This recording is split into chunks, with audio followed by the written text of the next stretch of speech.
Good morning.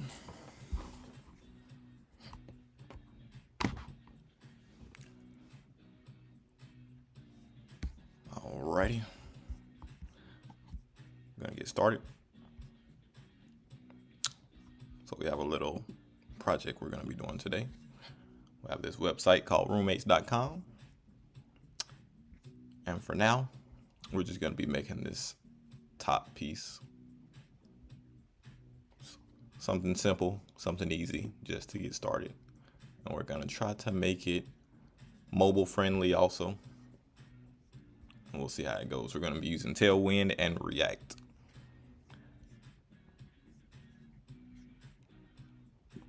See if we can do it. We're just gonna be making this home screen. We're not gonna be adding any links to it. Just focusing on practicing Tailwind with React. So we'll see how it goes, and let's see if we can make it. I think we'll be just fine though. First thing we want to do though is open up VS Code.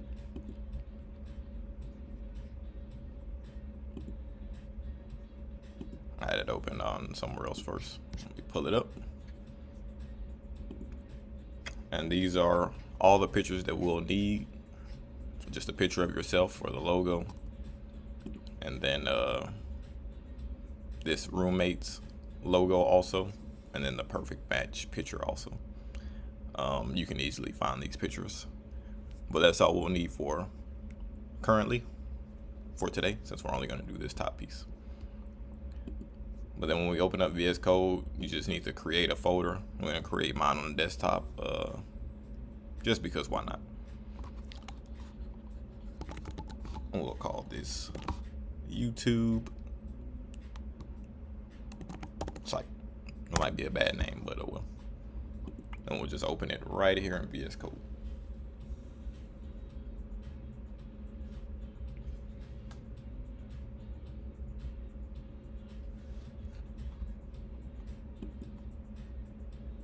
And I don't know how to enable my chat.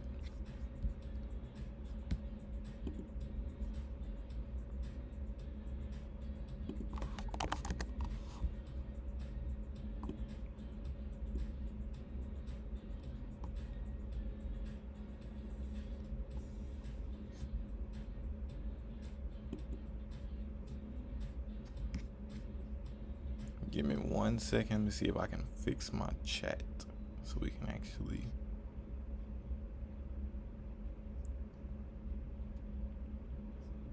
talk to each other. Just in case anybody has any questions. I can just type it in, OBS chat, disable. Google is very friendly, especially when it comes to coding too.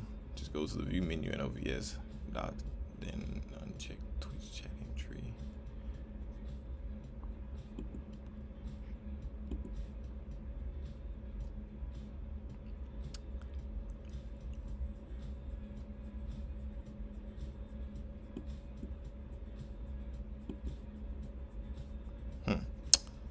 That doesn't seem to work.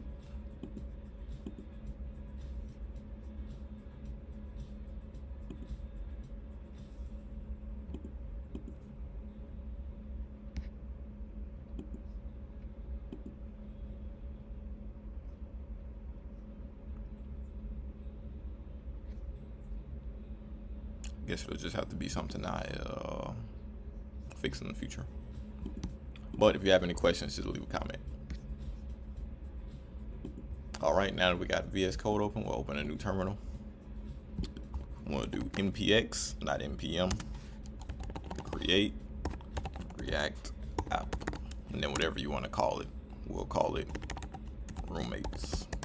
Why not? Then it'll start creating the React app. You'll see the roommates folder is created. It starts with the package.json, and it'll add a lot more stuff into it once it finishes. Now we also want to install Tailwind so we can have some styling to it. So we'll go to the documentation for that. You can just go in Google and type in Tailwind with React. to show you exactly what you need to do. So this is what we just did, npm or npx create React app, and we called it Tailwind or roommate, sorry. Then after it finishes, we want to cd into whatever you call it, which is roommates, which it also tells you to do here. But we'll skip this step, npm start, and go back to the Tailwind. So first we want to cd into roommates, and now we're inside of this folder. And then you want to just copy and paste these lines in order. So this will install some of the things that we need to get started with Tailwind. You'll see 6 high severity vulnerabilities. Doesn't matter. We'll copy this one next. Paste it in. And then you'll see the Tailwind config.js has been created. And it's going to tell us to go inside of that folder and just copy and paste this line in there. All this is already there, but you don't need to copy and paste the whole thing, but you can if you want to. And that is inside the content array. So we'll go in there, copy and paste that in, make sure you save it. If you see a number up here, it says 1, 2, 3, 4, 5, 6, or 7, any number.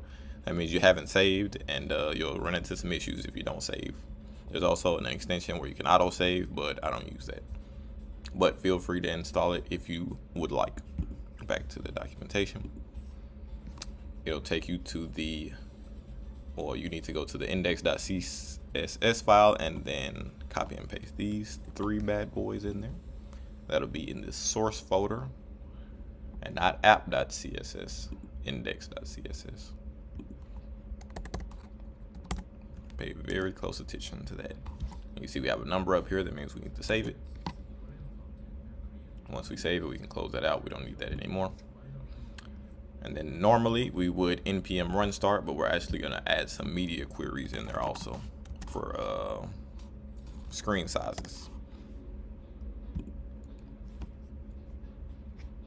And this is how you make it responsive. Very important.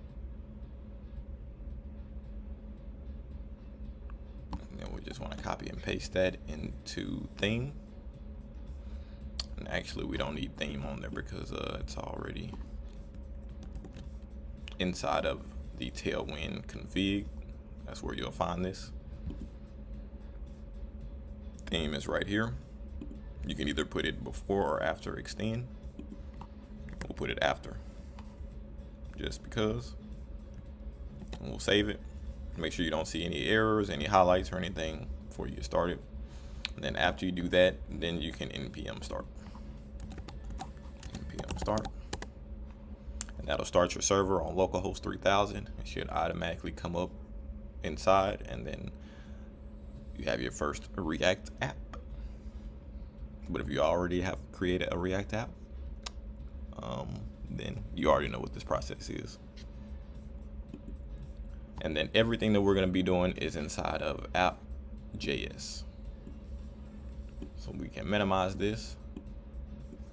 And if you look very closely, everything you see inside of here is what's displayed on this website. I can put my name here and save it, and then you'll see my name is on the website. This is where you edit all the code and whatnot, and then where you'll create your website. So we can get started. We don't need any of this mess, so we can start by deleting all of this. We can go ahead and delete that too because we won't need it.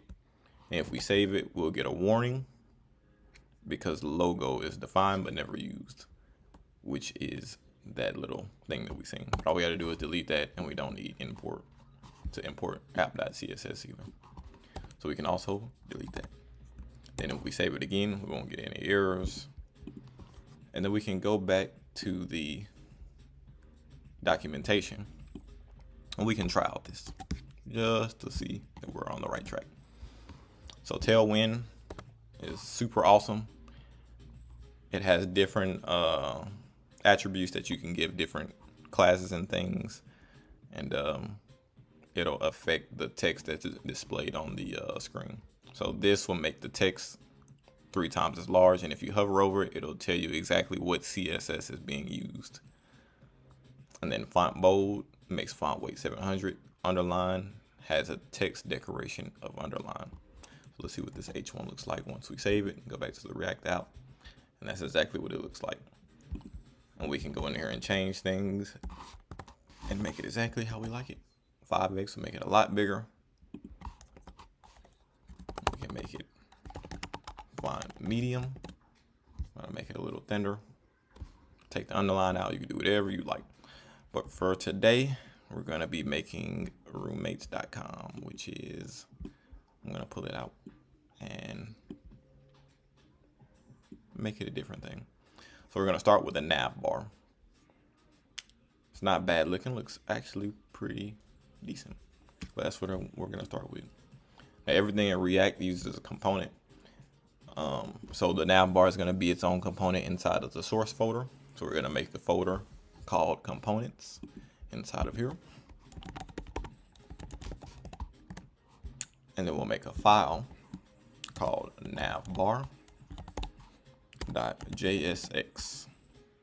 And then you'll see the React symbol after you put the X. Then RFCE, React arrow functioning with export components. And then this component may or may not receive props. And then just to test it out, we'll save it, and then we'll go back to app.js. We'll get rid of all of this, and we'll need to import it. Now it should autocomplete, but we'll see. Just type in navbar, and then you'll see it'll be in the components folder, and then /navbar. And once you click it, it should automatically import from the components /navbar. And then it's a self-closing, so you just close it, and once you save it, if we go back here, we should see whatever we have inside of the navbar component. And inside of there, we only have a navbar. We can put whatever we'd like in there. We can type in hello world with a capital O, and that's what will be displayed. But this is where our navbar will go.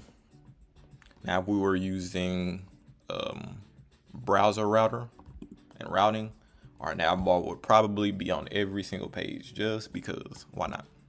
Usually navbars are at the top, and then they're usually sticky also.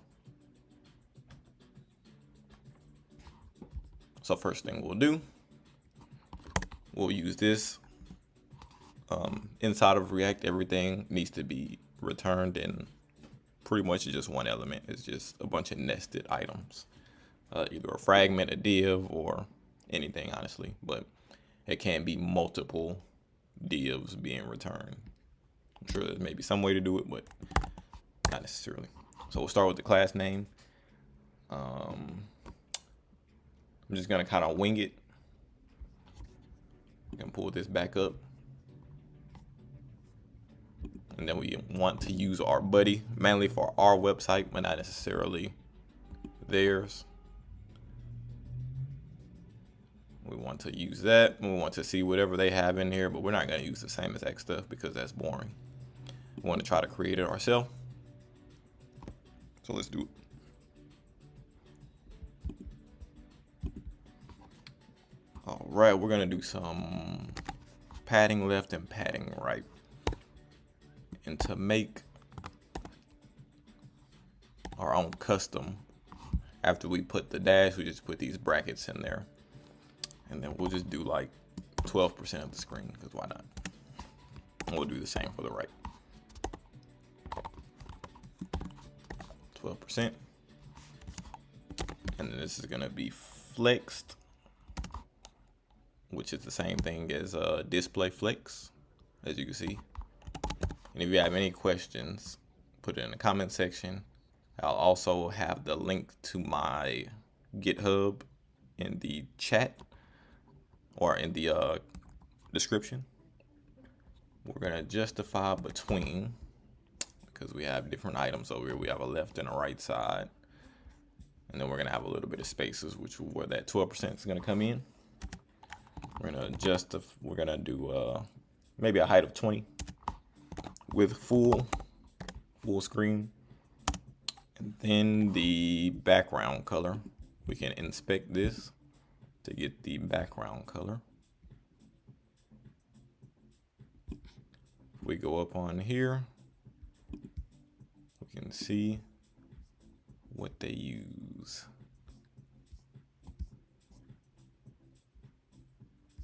Find it somewhere. Right here. This is the color that they use for the background. Actually, that's for this background. But I think I know the color. Let me see. Slide. And if you want to use your own, you can do this. Same concept. But Tailwind has a lot of colors that you can use already. And then, yeah, they're pretty good. They don't have every single color though. And then let's save this and just take a peek at it real quick. Yeah, it looks about roughly the same color, I'd say. Roughly the same height. I can make it a little bit taller, but just for practice purposes, this should be fine. Roughly almost the same height, roughly almost the same color. Looking good so far. And then we'll just margin auto. So let's go over this. Padding left, PL, for this is all Tailwind syntax. There's also an extension you can add to get the auto completing for the Tailwind syntax, which is very helpful also. And let me see if I can find it. This extension here, Tailwind CSS IntelliSense. Very awesome if you're using Tailwind. Padding right, display flex, and then flex justify between, height 20 with full. Background color is this color, and then auto for the margin. Now our, let me see, the nav bar, as you can see at full screen, it has a left and a right side. So we just want to create that inside of this div, of course. So we'll start with the left, and then down here, we'll make the right.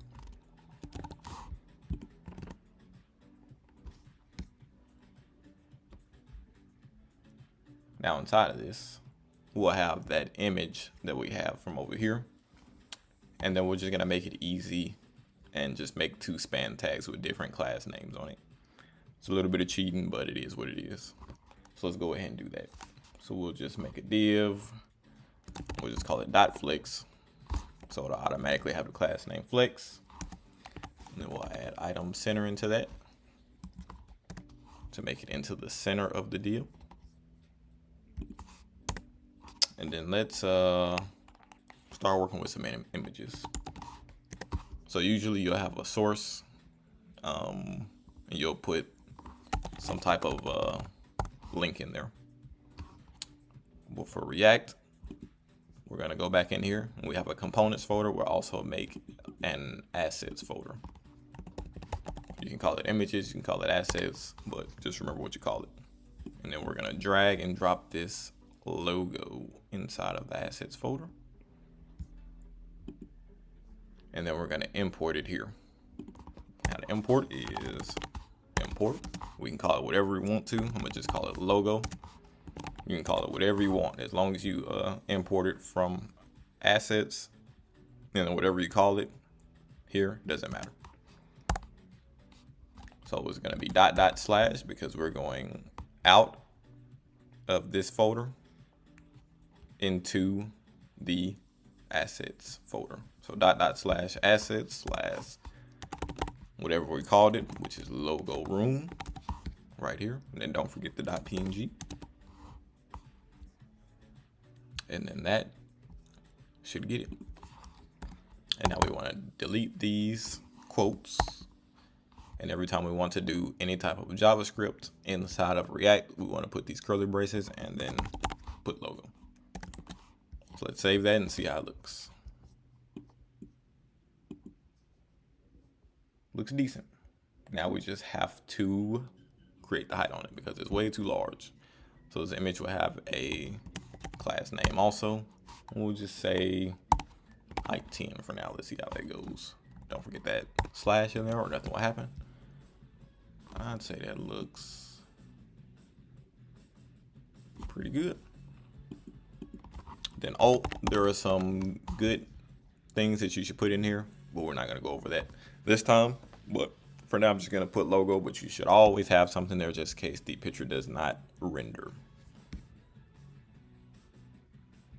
So for now, this looks fairly good.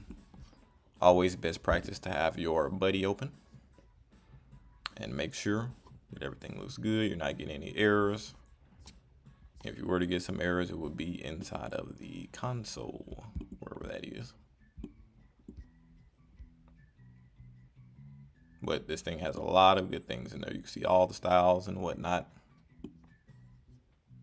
that they use or that you used, or any website. The console can tell you almost anything that you need to know, or the inspect tab. Okay, we want to look back at this. So next we have the roommates.com, and I said we're going to use 2 span tags because they're 2 different sizes. So usually, you use a p tag or a span tag. Honestly, it doesn't matter since we're flexing, but the difference between a p tag and a span tag is a p tag is like a display block where it takes up the entire line, which since we're using flex, it shouldn't matter. And a span tag only takes up the room of the whatever it is taking up, so it won't take up the entire thing. This has no caps, so we'll do the first span tag as roommates, and then the next span tag as .com. Now also we want to do text white because everything in here is white.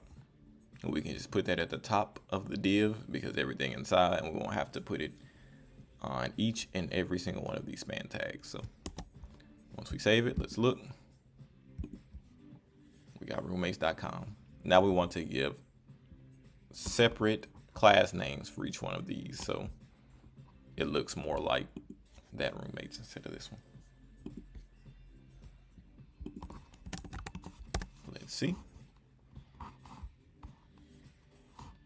Okay, and we'll do let's do a margin left so we can get some space. We'll give it a margin left of 2. Then text, let's go 3XL for roommates, and font medium. Not quite bold, but bigger than normal. We'll save that, and it should affect both of them for now. Well, no, okay, it only affects this one. Cool. And then now we'll need this one to come down and maybe a little bit thinner. So we'll give this its own class name too. And then we'll do text small for this one. And then we'll do some margin top to bring it down some. And we'll give it a margin top of 3. Why not? And then boom, you see it went down. It looks like roommates.com now. And we're not going to worry about the font in this just because we're just going for practice, but roughly that looks the same. Just a different font. The R is a little more fluffy on this one, but this is the gist of it. So not bad so far. And that's everything on the left side. Now we need to worry about the right side, which has a little bit more, but not too much more. It's not too bad so far. Anybody could do this. And don't forget, if you have any questions, leave it in the comment section below. So we'll have another div, and we'll just .flex this also, just to have that class name already there. And then we're also going to item center this too. And this is going to be everything on the right side. And everything on the right side has a unordered list, which is a UL tag. And then there are 4 items in the tag, and then an image at the end, which is we're going to use for that too. So we'll create a UL tag, and then we'll create an LI tag. And a little tip, if you do times 4, it'll create 4 LI tags. Very neat.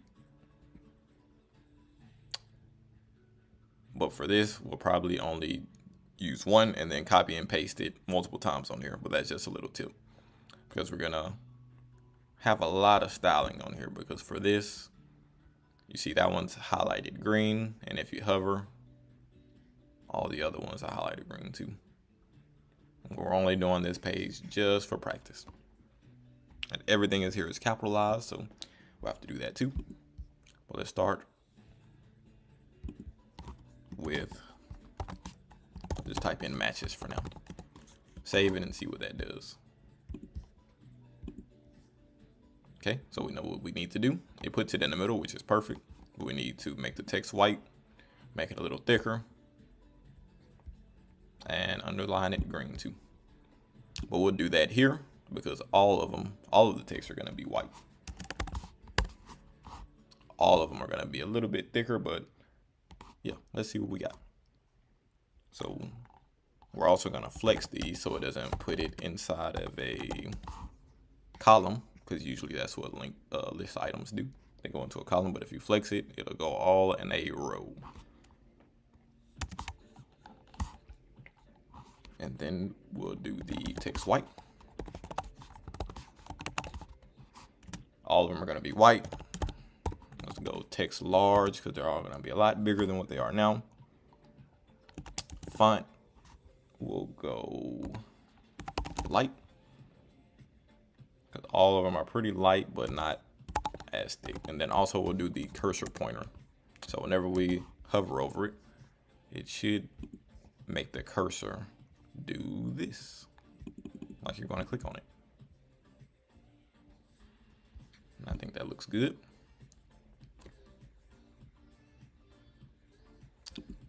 Now for this one's a little bit thicker than all the rest of them.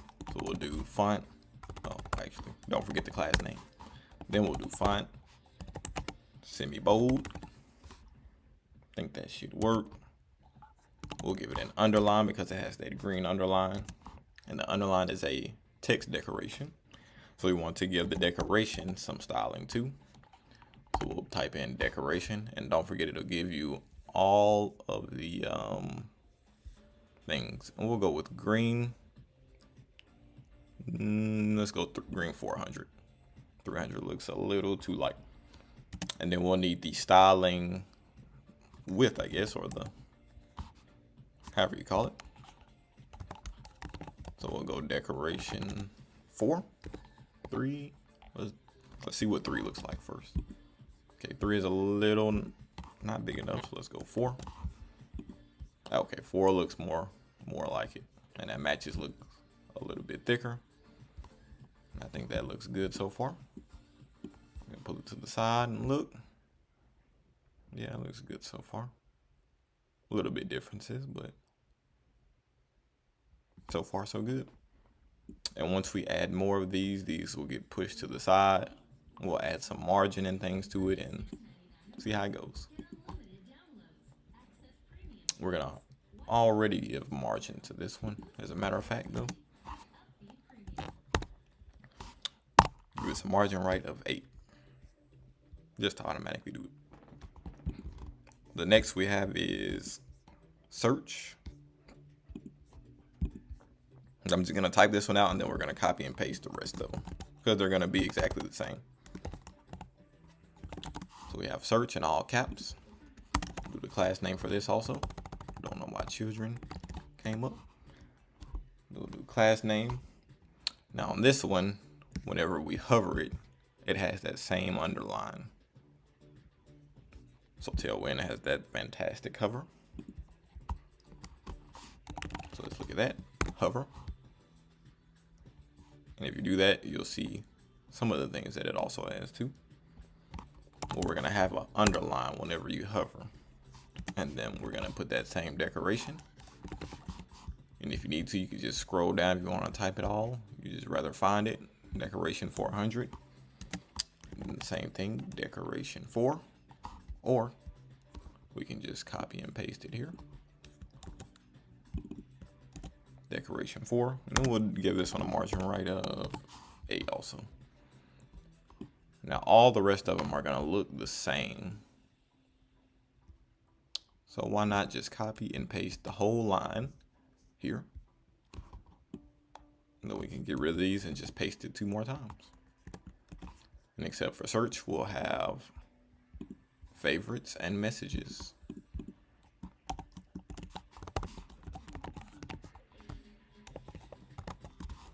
And then the last one is messages. We'll save that and see how it looks.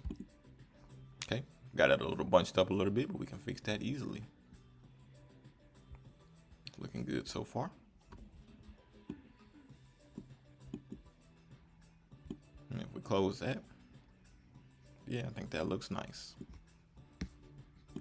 Looks roughly the same. Let's pull that down. Okay, and once we add the image, it'll be pulled up more too. Let's make the screen roughly the same size. Yeah, cool. All right, let's add that image. So next we'll need the image tag.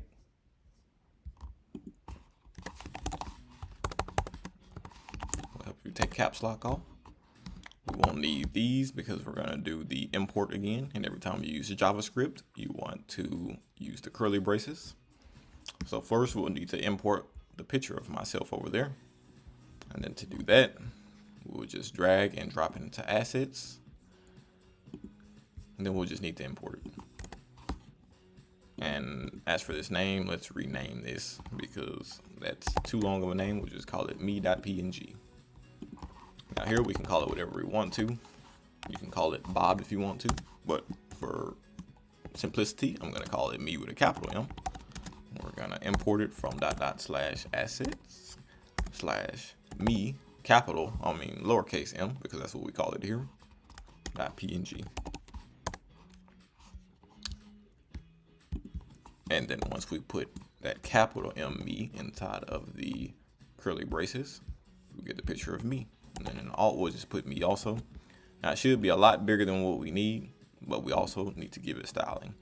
So I'll also give this a class name and give it some styling. I don't know why I keep going to children.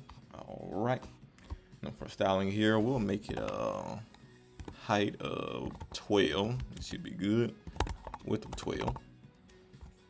And then we'll give this a margin right also of 8. Just keep the consistency going.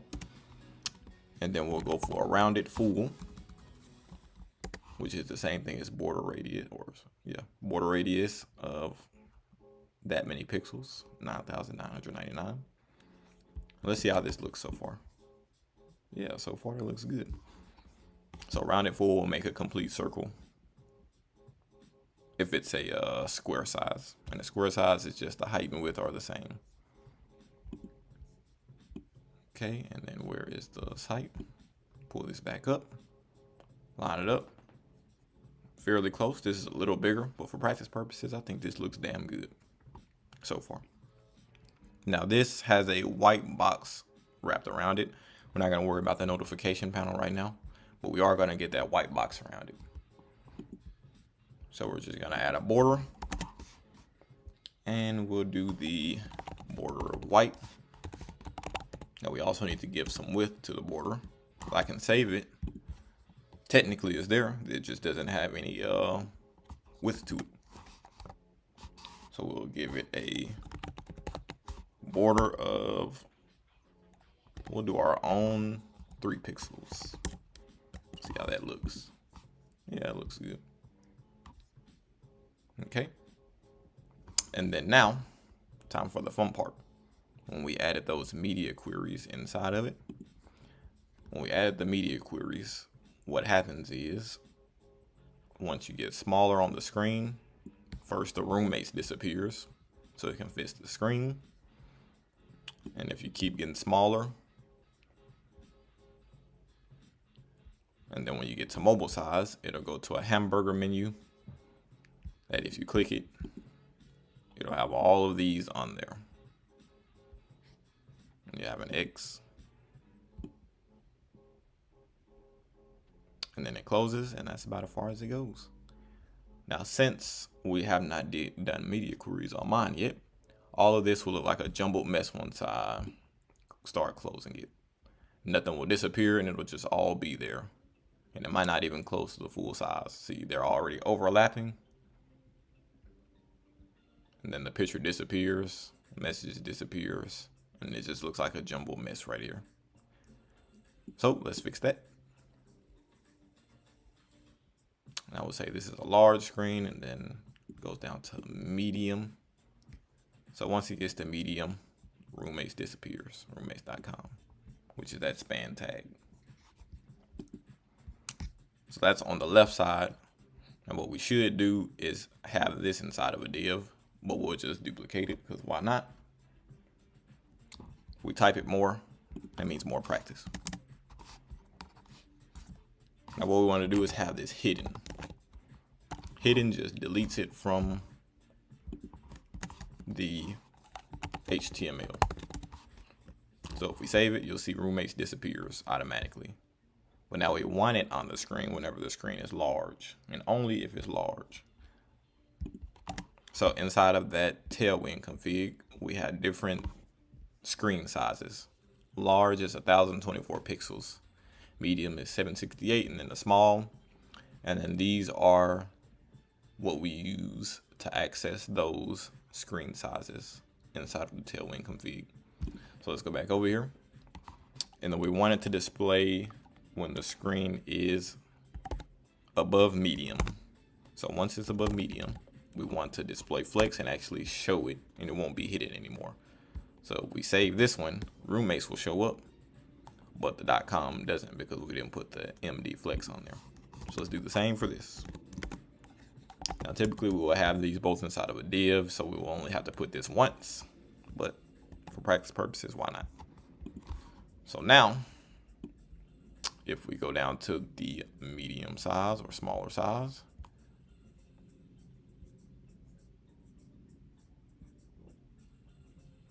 okay, disappears right about there.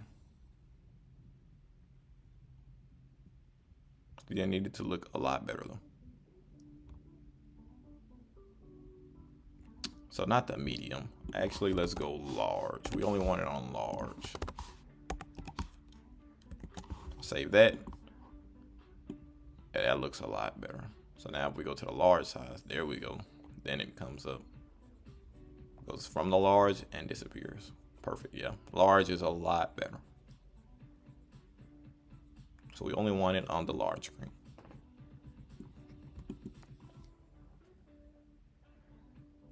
And then let's look at it again and see what happens on the right side. So the right side is always up, seems like, except for on the small. So everything on the right still there. Close it more. And then everything disappears. Even that green matches, as you can see, it's gone too. But that's an entirely different thing. If you can't tell, because it's not highlighted, it just looks like the same because it says the same thing. So what we'll do is when the screen is small, we'll get rid of everything here. So we'll need to do that for each and every single one of these, or we could do it here too. Let's try to do it here and see if it works first. We'll have this hidden until we get to medium, and then on a medium, we'll have flex. And then we'll get rid of this flex. Save. Let's see what happens. That disappears first. And once we get the small, it disappears. Perfect. Exactly what we want. We only have the picture. Once we get here, it comes back. Now we could have put this on every single line, but it doesn't make sense. We just want to go to the upmost component or class and put it there. Saves you a lot of time rather than writing this 4 times on each different line.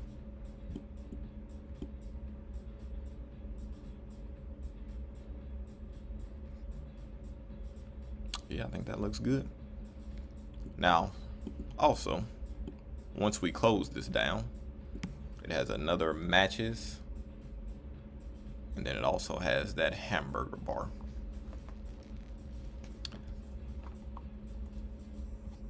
This also disappears.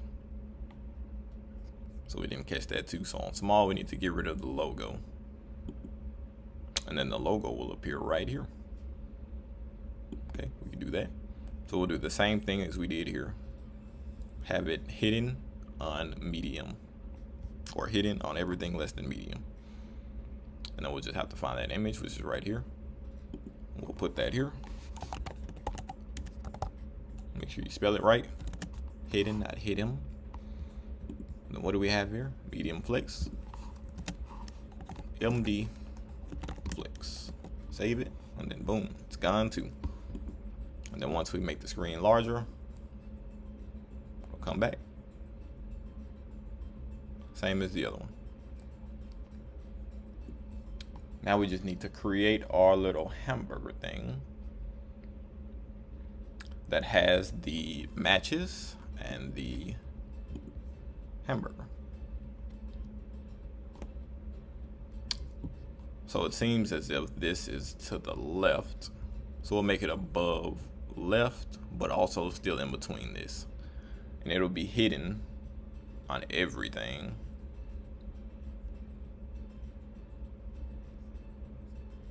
Except the small.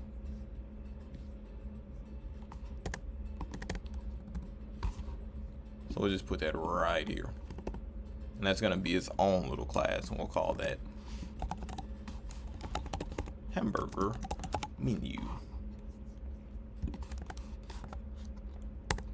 Alrighty. And then the first thing we'll do is, let's dot flex it, because why not? Now this one, on MD, anything medium and above, we want to have it hidden. So we want it to only show if it's small. We'll go ahead and put cursor pointer on there too. We already know that we'll need that for the hamburger thing. We'll make the width 50%.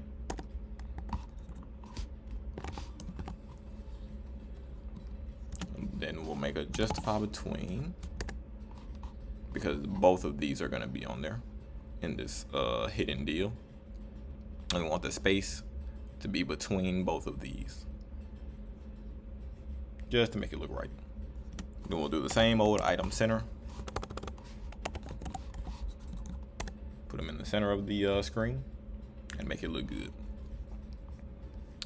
Now there's many ways to do a hamburger thing, but we'll just create our own, just in case you've never done that before.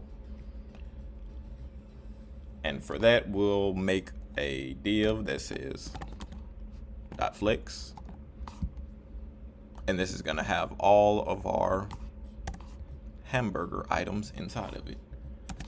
We want to justify around, just to have like some space around it. Still item center as usual. Put it in the center, but this time we're going to flex column to make it one after the other going up and down. And then we'll make the height of, let's go 10. Might be a little smaller than that, but height 10 should work. Don't mean to use backticks, but to tab inside of here. Then we'll make a div of BG white. Then we'll do ×3. Oh, did I not do? It's supposed to be .bg white. So to make the div, you always want to do dot. Dot will automatically make a div. Tab, and then it'll make a div of BG white. Save it. And if we don't have a height and a width, technically it's there. Well, after we do this, technically it's there, but we didn't set a specific height and width to it. So let's do that. It's not very tall, so we'll give it a height of 1, and it's a little bit wider, so we'll do a width of 10. Might need to shrink it a little bit, but we'll see how it looks. We'll just copy and paste that in each and every single one of these. Once we save it, look at that, we have a little hamburger bar. All 3 of them have a background of white, height of 1, width of 10. Looks similar. It's a little bit thicker, but for practice purposes, I think this looks good. And then now we'll need the text that says matches. So we'll just make a p tag this time, because why not? And then actually, let's do p dot text white. So it'll automatically give that class name, because we already know it's going to be white. And we'll just put matches, save it. Okay, looks good, but we need to make it a little bit thicker. So we'll go with fine medium. Save that and watch it get a little thicker. Yeah, it looks good. Let's compare it. I think we may need to make it a little thicker. So what's after medium? Semi-bold. Let's go for semi-bold and see how that looks. Yeah, it looks a lot better. Okay. And then now after that, once we click it, we need all of these to come back up. Right now, if we click, nothing happens. So we can do that with some React hooks. Have a little true or false boolean, and then try to make that work. So we'll need to create an X, and we'll need to make an onClick function for when we click the pointer. Because right now, if we click it, nothing happens. But let's just make sure our site is responsive. So at the small screen, mobile, we have this. Looks good. Once it gets to a medium size, we have our tabs laid out, image. And then once we get to the large screen, roommates.com shows up also. I think that looks good so far.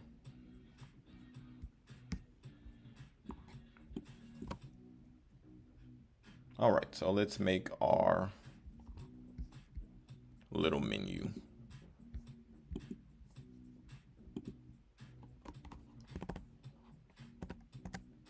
Okay, we'll call this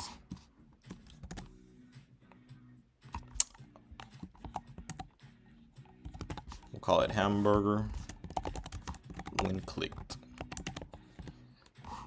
Now the good thing is it should have everything that's in here inside of it, but it's gonna be a little bit awkward because if we click it, it comes above this screen. We're not gonna worry about the animation for now. That swipes right.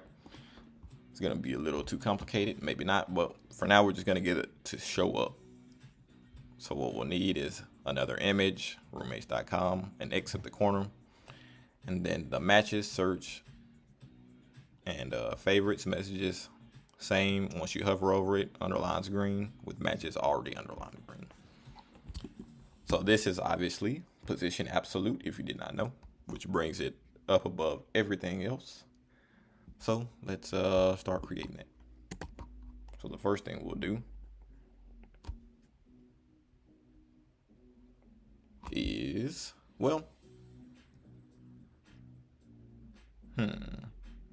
yeah, let's just create it. So we'll make a dot flex. We already know it's going to be flex. And it's going to be position absolute. And the width is going to be,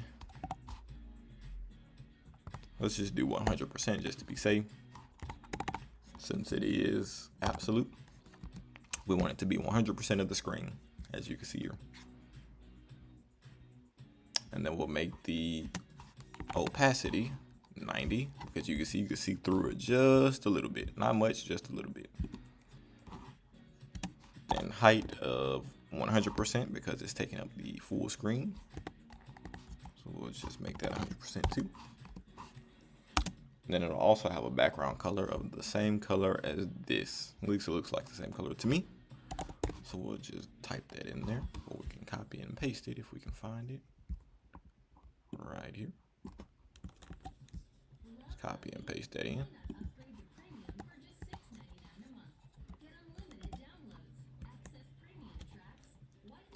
And then flex column, because it's gonna have this, then that, then that, then that, and that, and a column. Flex column, and boom, this is what we have so far. Okay, and then this bad boy,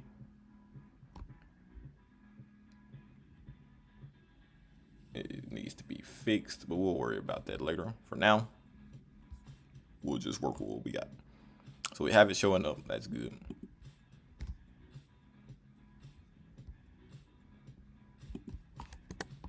Okay, now we need everything that we need inside of it. So we'll have a div for the top and then a div for this bottom part.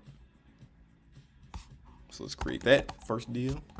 We'll do a dot flex. Those items in there are going to be flexed. And this looks like the top, so we'll do a justify between.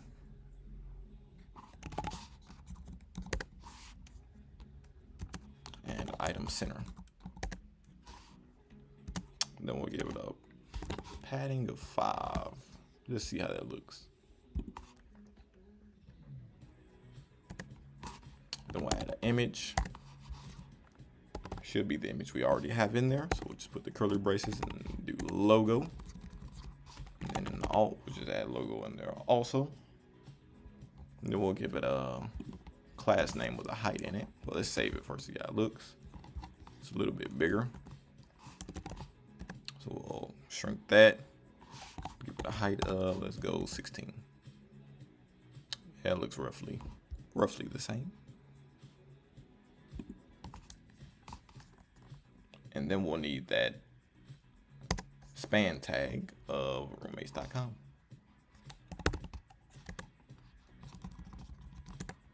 Again, this should be in the div, but for practice purposes, you know, why not?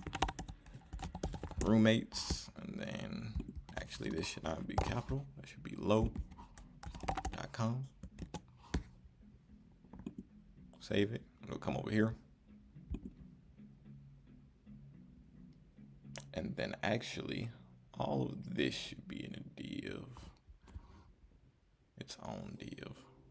Okay, it is, gotcha. Cool. Let's give this a class name.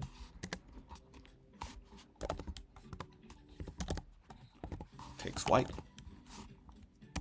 And then let's go text 3XL and font bold.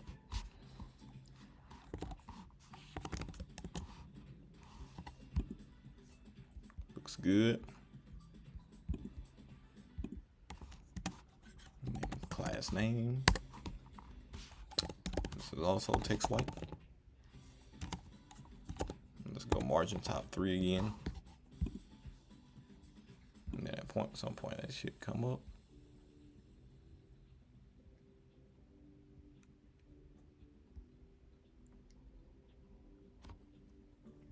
Okay, let's go to the next.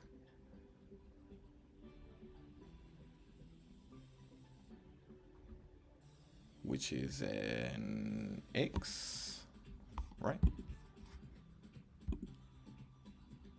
And that should be under this. So we'll just give it a P with a X.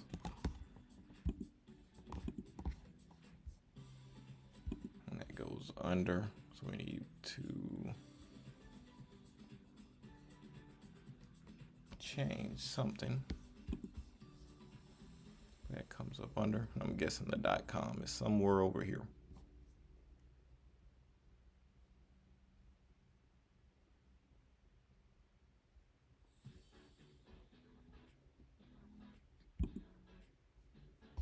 Okay, let's start by putting this in a div.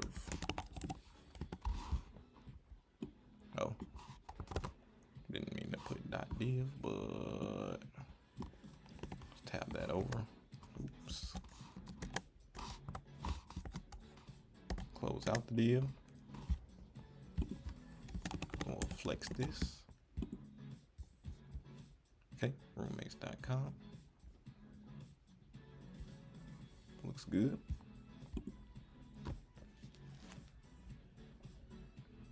Okay, and then this is going over here. Well, let's start by making it white at least.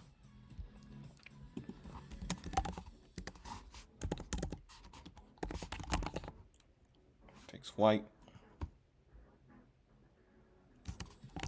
Font black. That won't actually make it black. It's just the font weight. I'm gonna make this 3 rem. Okay, that's a pretty big X if you ask me.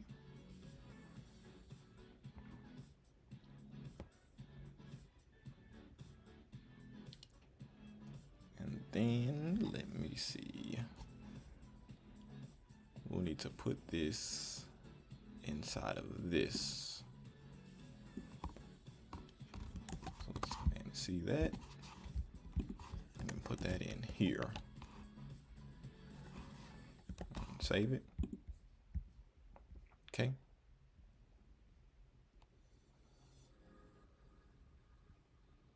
There we go. Let me see if I take this out real quick. Will that pull it back? No.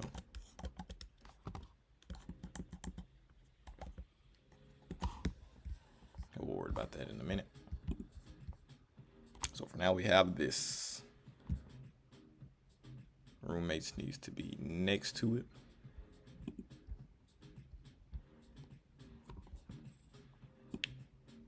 So let's copy this and put it here. Okay.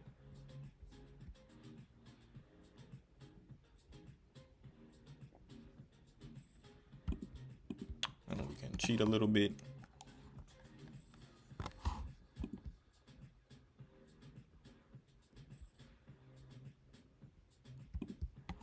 Actually not cheating.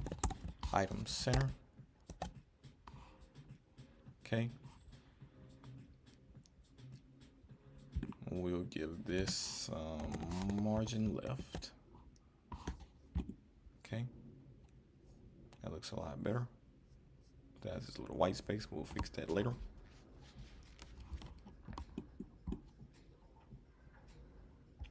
So far, so good.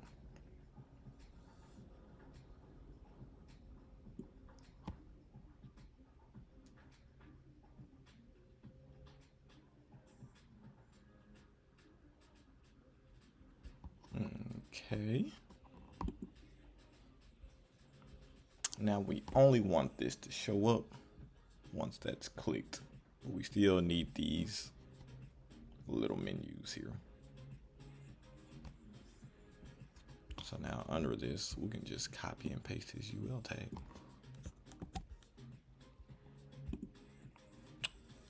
And I believe this is the right spot to put it. Let's see.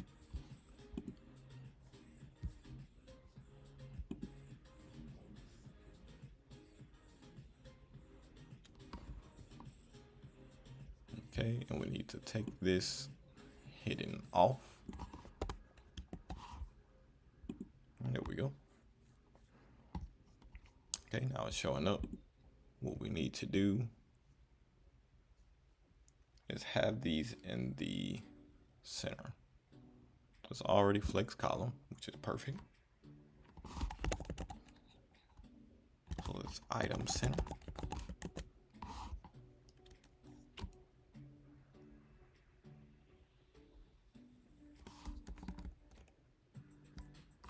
We'll just flex and flex column this too.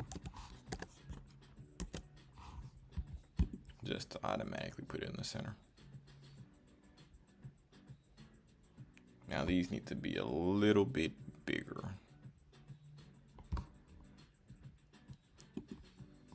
So instead of text large, we'll go with 2 rem. Yeah, it looks a little bigger. And then we'll give them all a margin top of 10. Might have to put it in for every single one, but let's see. Yeah, I think I need to put it for every one of them. So let's copy that. Don't need this anymore. So what we can do, if you highlight this and you Command D 4 times, it'll highlight all of them. Command V, save it. Yeah, that looks nice. If we hover over all of them, looks good.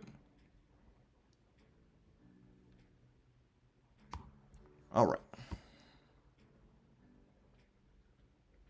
Now what we want to do is create our React hooks. We'll worry about this white space later. For the React hook, we want to use useState and only conditionally render this page. So as of now, our hamburger menu is only showed when the screen is small. And if you see if it was larger, it disappears. So you won't be able to click it anyway.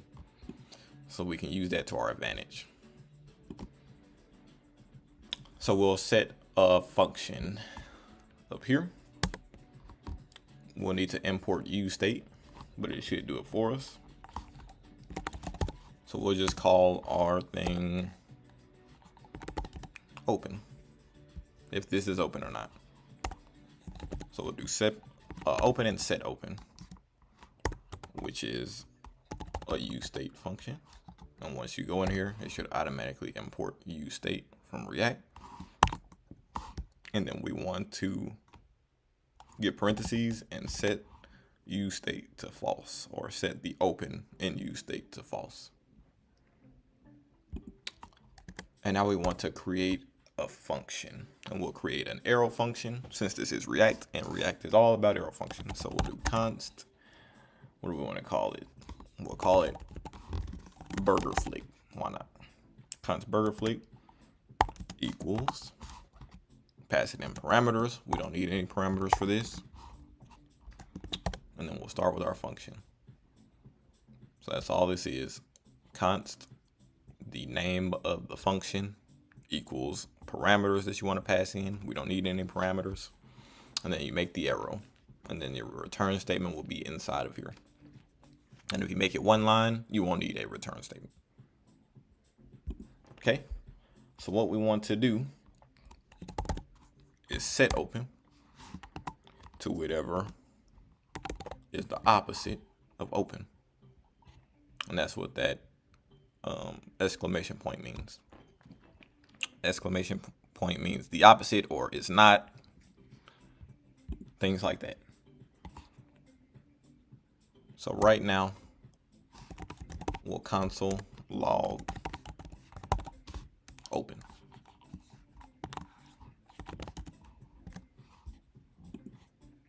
But we need to give that burger flick function to the hamburger menu. So let's give that. It has an on click, and then we'll just give it the burger flick function. We can save it. Let's open up our buddy.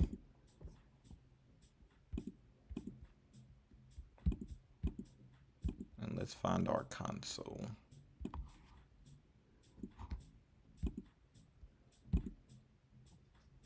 Okay. Well, right now I can't click it, but we can put it on the X also. Makes sense. Where did we put our X? Right here. Do the same thing. On click. We'll give the burger flick to this also. Save it. Do a little refresh. False. Then it's true. False. True. False. True. So it's working as we need it to. We also want to give this the cursor pointer though, just so you know you can click it. Cursor pointer. So now we go to it, Looks like a clickable thing. Still works as advertised. False, true, false, true, false, true. Okay. Now we only want to render all of this if it's true. And if not, we don't want to render anything. So what we can do is have another arrow function, or a ternary statement actually, that has all of this in there. So inside of our ternary, if we're going to use JavaScript, remember we need to open the curly braces, and then we'll close the curly braces down here. We want to make sure the div started here and ended here. Okay. So now let's start it. Is open a truthy value? If it is a truthy value, display everything inside of this. And this is how a ternary works. You ask a question, put a question mark. Is it a true or false value?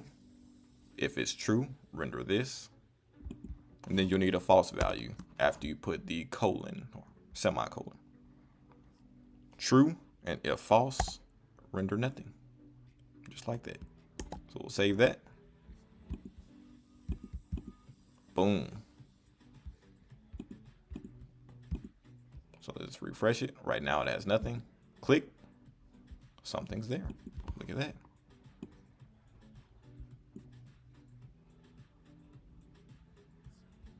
Well, we have a little issue because our X is also not popping up.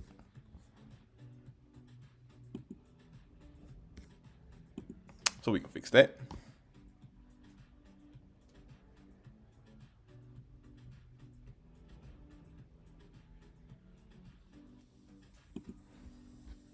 Okay.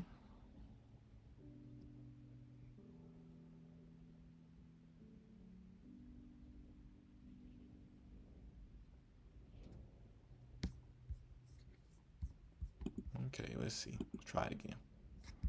Oh, that's why the RX is not popping up, because we made the screen bigger. Okay. Making that white space would help.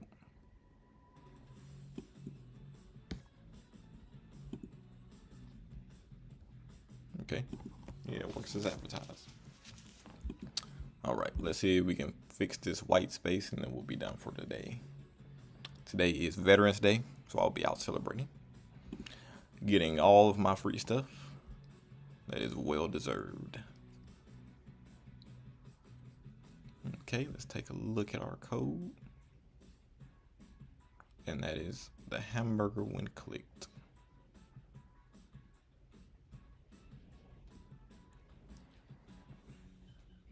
Okay, 100%.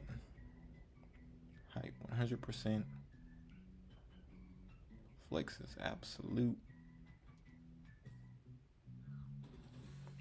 And then the div.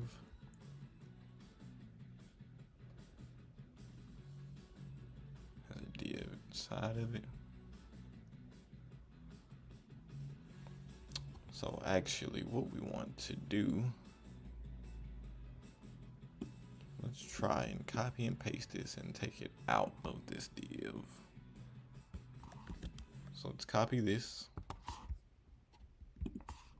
paste it outside of here.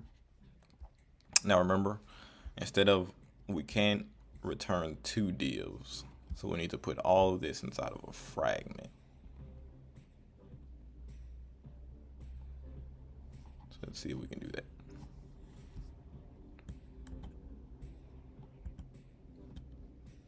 Make sure I did it right. That div is going there. Yep. Okay. Command Z. Paste it. And then we'll make a little fragment. Copy this. And then let's put this at the very top. And then there should be no errors. Perfect. Look at that. Okay, now we just need this to go above that. Okay,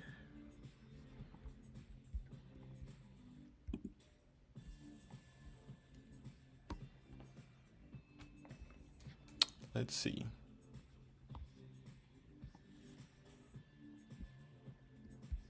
Well, this is a nav bar, so it needs to be sticky. So let's put that up here.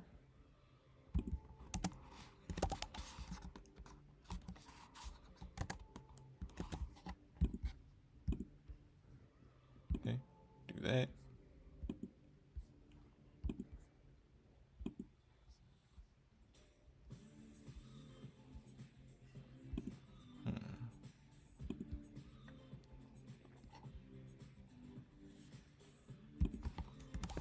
Let me see if they're at the top. See what that does. Yeah, there we go.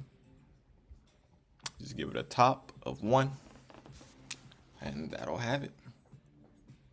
So this is the start of roommates.com, and if you'd like to make it, this will get you in a good start to creating it. Tailwind CSS is a great thing to use. Makes things a lot simpler, and it makes making responsive websites extremely easy. Now this is the nav bar. It took quite a while, but it had a lot more than I thought to it. So next we'll be making this bar, and then all the other stuff under it, all using JavaScript, React, and Tailwind. But looks reactive, yep. And what about ours? Does ours look reactive? The survey says yes, it does.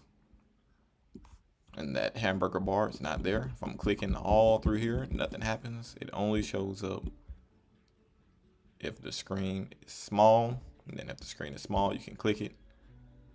It'll show you everything that is there. Click X, and then it's gone. Using our ternary statement, arrow functions, use state. I feel like that was a good intro video, but that is it for today. It's time for me to go celebrate Veterans Day, and I hope you all have a blessed day, and see you next time.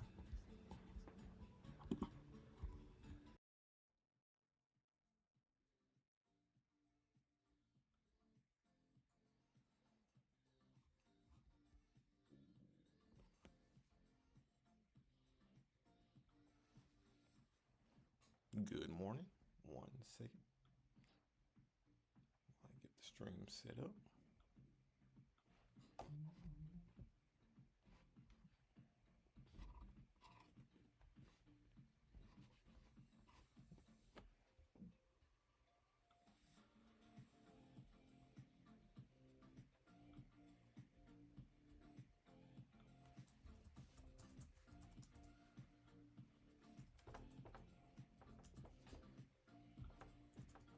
We'll be starting momentarily.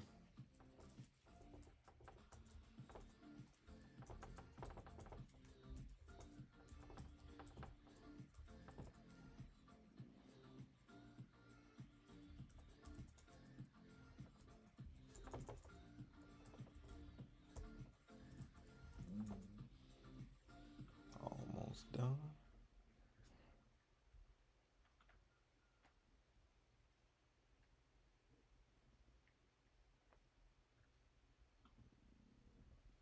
Combat was good. Creatine was good, brother. All right, if you guys were here last time, we started creating the roommates app. We'll start where we left off.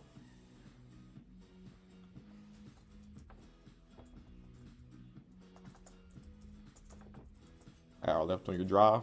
Drive safe, brother.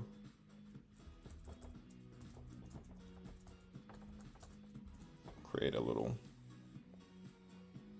thing in the chat.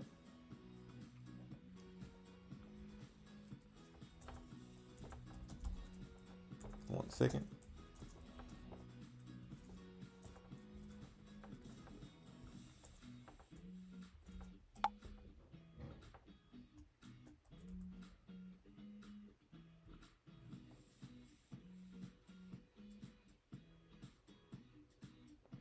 Let me know if you can hear me all right too. All right, let's see what we have so far. Because last time we started on the top nav bar, making it responsive. So what we'll do is go into our folder inside of VS Code, and actually, let me just close this out and we can do this from the top. And open up VS Code. Go to open. We had it on our desktop and we called it a YouTube site. Now we could open up roommates, but for this we'll just open this up. And it'll take us there anyway. We have the terminal open. We'll go to CD roommates. And then we'll npm start to start our server. You sound good. Appreciate it, bro. And this is what we have so far. Say it looks good. And we can pull up our other roommates app.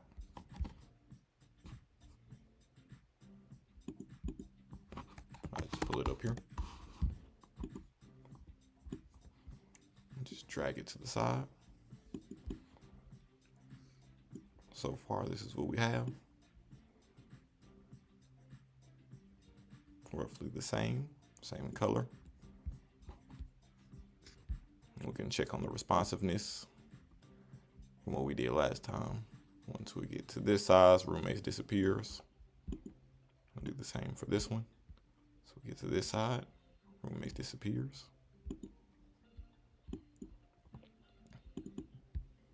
Go down more. All of the options disappear. We get our little hamburger menu. We click that and we get it all here. Click the X and we go back to this. Perfect. So today we'll be doing the header. Your matches. A perfect match means you both match exactly what you're looking for with the perfect match icon that we have downloaded over here. And then we'll also throw in this, but we won't worry about responsiveness for this today. We'll only worry about the responsiveness for this, which should be fairly easy because not doing much. Only once you get to this size, it goes into a column. And then once you get to that small size, it just disappears completely. And then for this, we'll just add this in there. All right, let's start coding. All right, so far we have this, and this is a navbar component. We'll create a new component, and then we'll add it to our app.js directly under the navbar. Now, if this was a functional website, instead of just a web page, we would do browser routing and things like that. But for browser routing, the navbar would be at the top of every page, so that would stay the same. But I'm sure for search, favorites, and messages, this probably wouldn't be on there. This would only be on the matches or the /matches route. But just for practice purposes and just to make this web page, we're going to just put it inside of app.js. So let's start with adding a new file inside of components, and we'll call it header.jsx.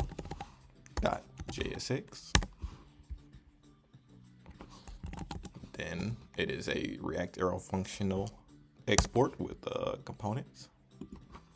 And this may or may not receive props. We'll save it, and then we'll import it to app.js directly under navbar. So if we just type in header, it should autocomplete, and you'll see the autocomplete will import it from .components/header. Then it'll automatically import it. It's a self-closing, and we save it, and we should see header pop up over here to the left. Yep. So now that it's doing exactly what we want, and we can add whatever we want inside the header, and it'll say whatever we need to say. So we can just test it out. We can say, hello world, save it. And yep, we get exactly what we need.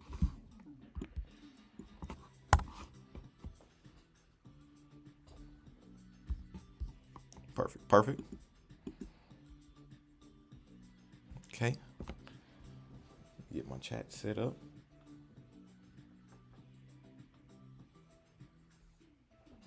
All right, now this should be fairly easy.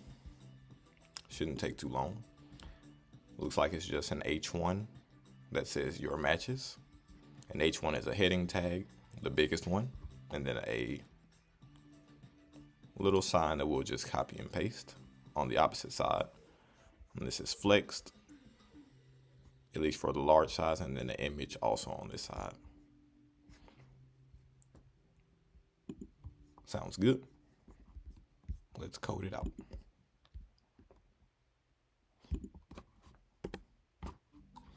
So on this one, we'll just have a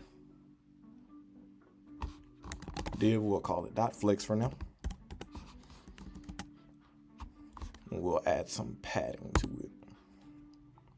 Let's do some padding right of, I think on the last one we did like what, 10%? If not, we can just change it to 10% on the nav bar. We'll do the same thing for padding left. Give that one 10% also. And this is with Tailwind CSS. We can save it. We don't have anything there to show, but we could just say hello in here. Okay, 10% brings us roughly here. Let's go to the nav bar and make sure that our padding is at 10%. We have it at 12 here. We'll just make it 10 here also. So then it'll be lined up. Perfect. Looks good.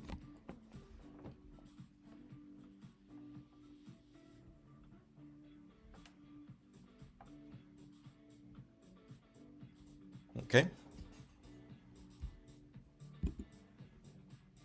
How is your drive going there, creatine? Go back to here. Remove the hello. And then we'll have an H1 that says your matches.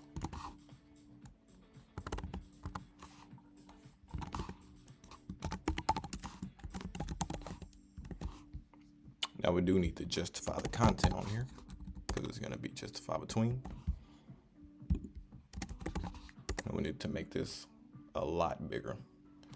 So we'll just say text. We'll try 4XL for now, and then find medium to make it a little bit thicker. Okay, that looks good. Okay, now we need to worry about the right side. This is all that's on the left, so we don't necessarily need to put it in a div. It's just a waste of coding space. But for this one, we will need a div, so we'll do flex. And so we can also chain items that'll come up in the class name. So normally we do just .flex and you'll see automatically a div created with class name of flex. But if we do something like .flex and then we chain it with a .item center, and then we click enter, it'll automatically create that space for us. So it'll be a div with a flex, and it'll automatically space for you, and then give that name item center too. Very convenient. For this, we'll just create a span tag, and we'll copy and paste whatever this is here. Control C and Control V. We'll save that and see how it looks so far. Perfect. Of course, we'll need to make that a little bigger, but for now that works. Let's go ahead and add that class name. Actually, let's wait. That might actually look good. We'll see. But now we'll need that image. And to add that image, what we need to do is import it. And we'll just call this image perfect, just for simplicity. So we'll import. Oh, actually, we need to drag it over first into our assets before we import it. There it is, perfect match. Now we can call it whatever we want to. We can call it Bob if you want to, but for simplicity, we'll call it perfect because it makes sense. We'll import that from /assets because we're going up and into our assets folder that has /perfect.png.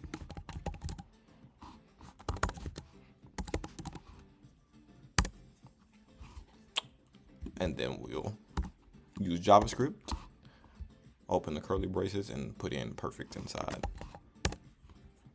And then once we save it, it'll be too big, but we can adjust the sizes with our tailwind. Very huge. Let's look at the size compared to that. This is very small. So we can adjust that right now. So we can add a class name. We'll give it a width too, just to contain it. We'll go like with 30 and a height of 4. See how that looks. Yeah, I think that looks a lot better. Drag this down. Perfect. Now, if you can't tell, this has a very subtle background color. It's not exactly white. But what we can do is inspect it, and we can see that exact color.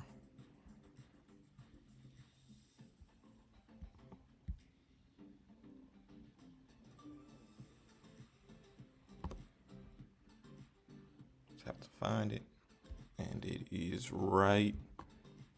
It's the where it says background, the number sign F2, F7, FA. So we can just add that into our thing. It's right here also. F2, F7, FA. So what we can do is copy and paste that into our code. Check in on the chat real quick. Okay. So add that right here. We'll just copy and paste that in.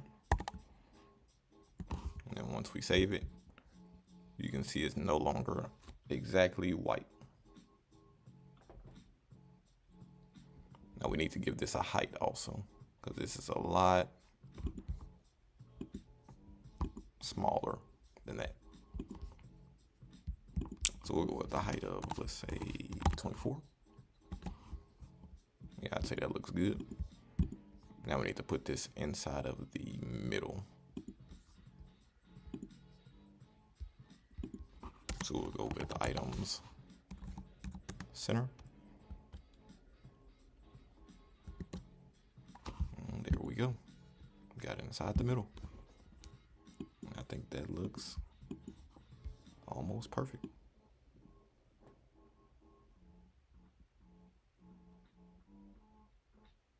All right, now let's worry about the responsiveness.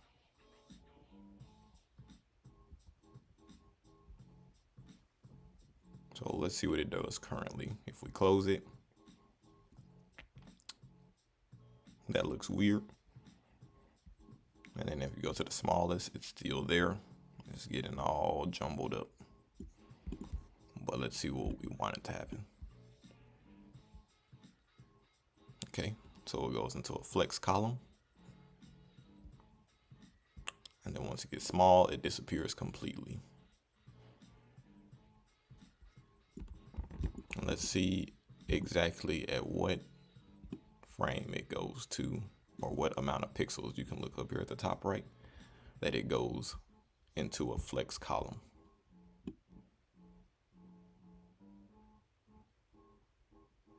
So around 1060 pixels, roughly. Yeah, 1060. It goes into our regular flex row. Anything under 1060, it goes to a flex column. And then it disappears after. So we'll start by having this hidden. We'll save it. It should just disappear. Yep. Now let's see what our tailwind config says. So we don't have one that says 1060. But we do have our medium. What we can do is add things in there. What we'll do is just add a 0XL, is what we'll call it. This is a media query. And then we'll add one that says 1060 pixels. And don't forget your comma if you don't have that comma in there, because this is an object. This will be highlighted red and you'll get an error. So if you add that comma, you will no longer get an error. Don't forget to save. If you see a number up here, that means you didn't save. And let's see if this works. Okay, hidden, and then on medium, we'll display flex And then also on the medium, it's flex column. So we'll add that in there too.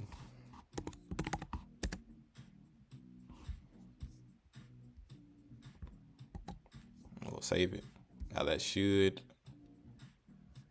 look weird just because we have justify between an item center in there. Let's go to medium. Once we get to medium, your matches shows up just what we want, except for that this is supposed to be to the left. But now when we get to 0xl, we want it to flex row. So we can type in 0xl. We'll go to flex row. Let's save it and see what it does. We can get our buddy out and inspect. And then watch this right, top right, see if it gets to 060, what happens. 1060. So right now it's still flex column. Once we got to 1060, we'll go a little bit slower. 159, 60, boom. Now it's no longer on top of each other, they're spread across, which is exactly what we want. Not bad at all. Okay. But on this is in the middle, and we don't want that. So what we'll do is only have justify between or item center. Let's try item center first, only for 0xl. We'll save that. Look at that. Once we only put this on extra large or 0xl, once we get below it, I'd say that looks good. Let's double check here. Now this looks like it's in the middle.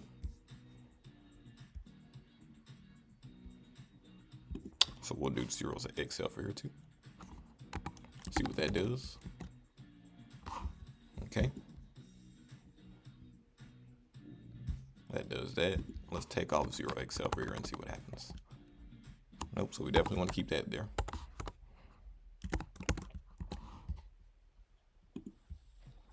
So what we'll do is on medium, we'll do justify around to give space in between it and around it. We'll save it. I think that looks good. We got some space at the top, space at the bottom, and space in the middle.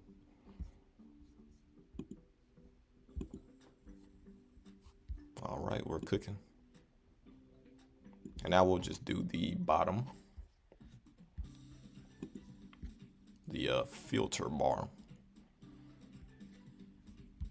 But let's double check and make sure that this is fully what we want, just to be safe.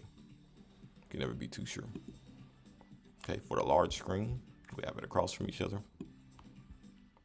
We get smaller, under 1060. It goes into a column. And then once we get lower than medium, it should disappear. Perfect. We still have our hamburger bar up there with our JavaScript. See the last video to understand what's going on there. Cool. So we have this, and now we can create our new component for the filters. We're going to do something a little different with this just to see. Get a little bit of extra practice.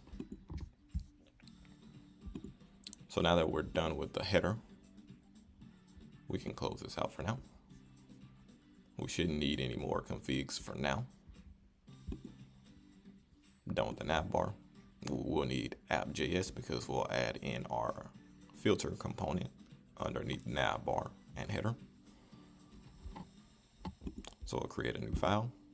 We'll call this filter.jsx. Same thing, React arrow functional export component. And it may or may not receive props. Save it, it will say filter in between. And then we'll import it.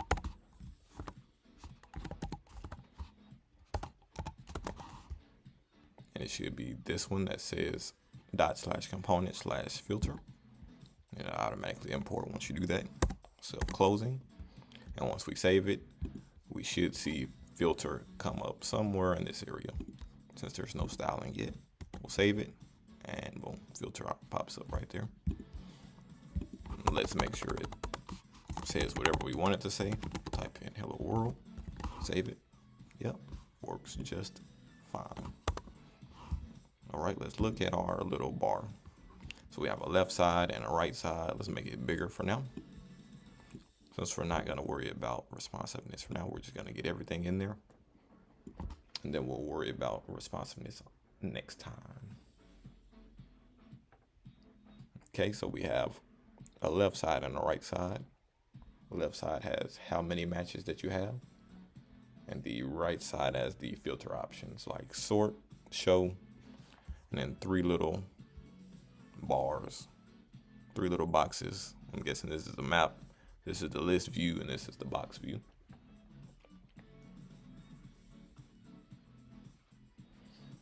And we'll do something special with this one. We'll create this ourselves. For these, we'll just find an icon that looks similar or roughly the same. So we know we'll need to split this up, and it'll be a left and a right side that's flexed, and it'll be justified between. We'll give our padding of 10% again, just to keep it in line with everything else. And then, yeah, it shouldn't be too bad. Let's start coding it out. Okay, we'll just use this div just because. We'll give it a class name of flex. We know we'll need that justify between. We know we'll need that padding right of 10%.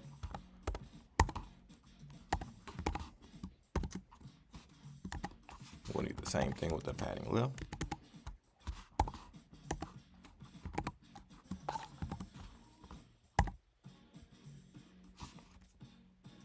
And then we'll get a little bit of margin top to it because it's not directly under this. So we'll give it some margin top of, let's say 8. We'll save it. Nothing happens because we don't have anything there. But we can type something just to test it. We can just say hello. Let's see what happens. Yeah, it looks good. It's lined up very nicely. It's not directly jumbled up under this line here. Got a little bit of space going. And it's to the left, so we can delete this and we can start coding. Okay, so we'll have a dot left and a dot right. Just for now, we could chain it, but for simplicity, this is gonna be the left side and this is gonna be the right side. We'll start with the left. And the left is gonna be, we'll have a nested span tag.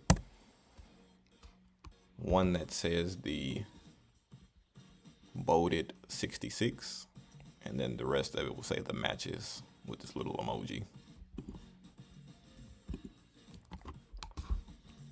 Doesn't matter the number, but we'll just keep it consistent and put 66.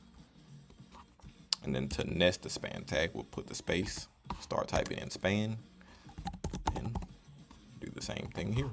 Let's copy and paste that emoji that we have here. So all we need to do is just Control C and Control V, copy it in there, paste it in there.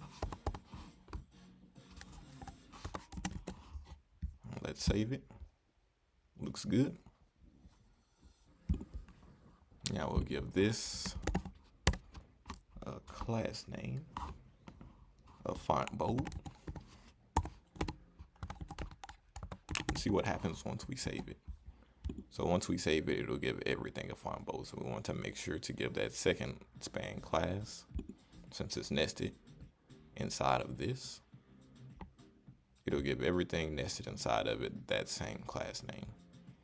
So technically everything inside of here will inherit whatever we put in this class name.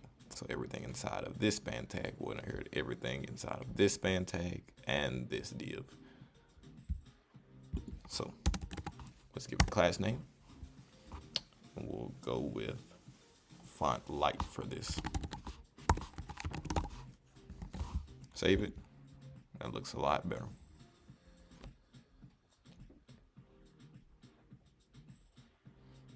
And now we have that circle around both of them. And so since it's around both of them, when we're talking about inherited, we'll need to put all the styling in the class above it, which is this div with the class name of left.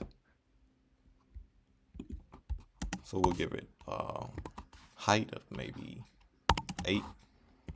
We'll get a width of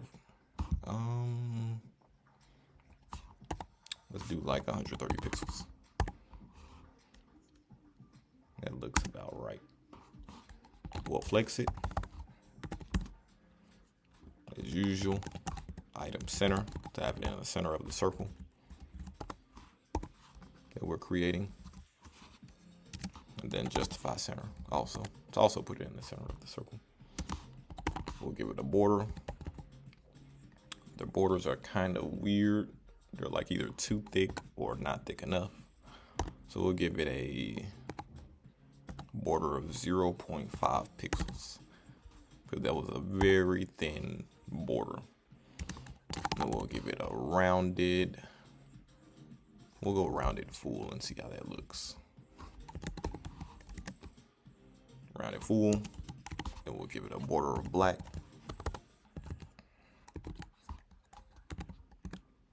Let's save it and see how it looks so far. Okay. Not bad at all. Let's pull up the other one. Not bad at all.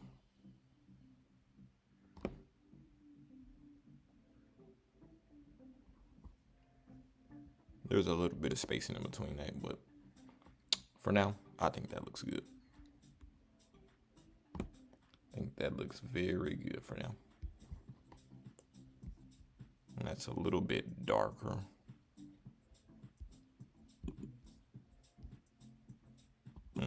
Let's try 0.3 pixels. 0.2. Oh, we'll just need to change this color. We'll go with border slate. Let's see what the auto completes. Let's go with 900. Still looks the same as black. We'll worry about that later.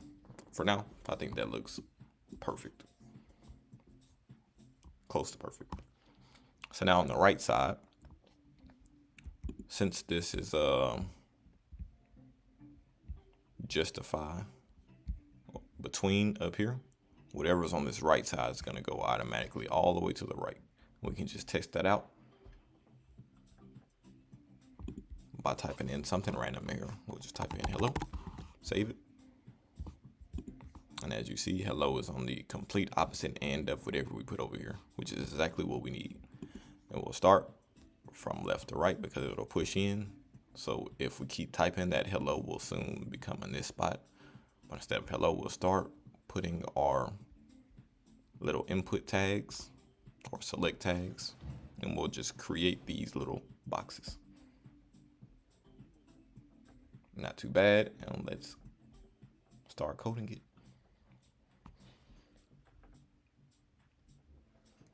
Okay, and we know that this is going to be flexed. We'll delete this hello. And then we'll have different divs for each one of these. It may get a little bit of confusion, but if you have any questions, just ask me in the chat or in the comment section. So we'll have this first one. We'll just call it first select tag.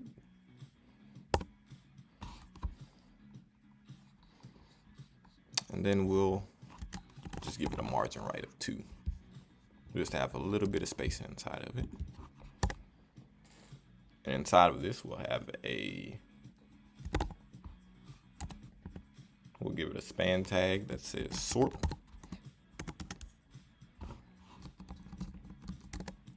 And then we'll have that select tag. And we're not gonna go do every single option in here. For now, we're just gonna put this first one because we have to type in all of this stuff. We don't really need it. We'll just type in newest first and see what happens. So inside the select tag, we'll have an option. And our first option and only option for this video, we'll say newest first. We'll save it and see what we get so far. So far we'll get this sort tag that has the newest first selection. Exactly what we want. Doesn't look exactly like this, but for now we'll get it on there and then we'll go from there. So make sure you're outside of this deal and go to the next one. So we'll go with dot second select tag. We'll also give this a margin right of 2. Have a span tag that says show. And then we'll have our other select that has the option that says all matches.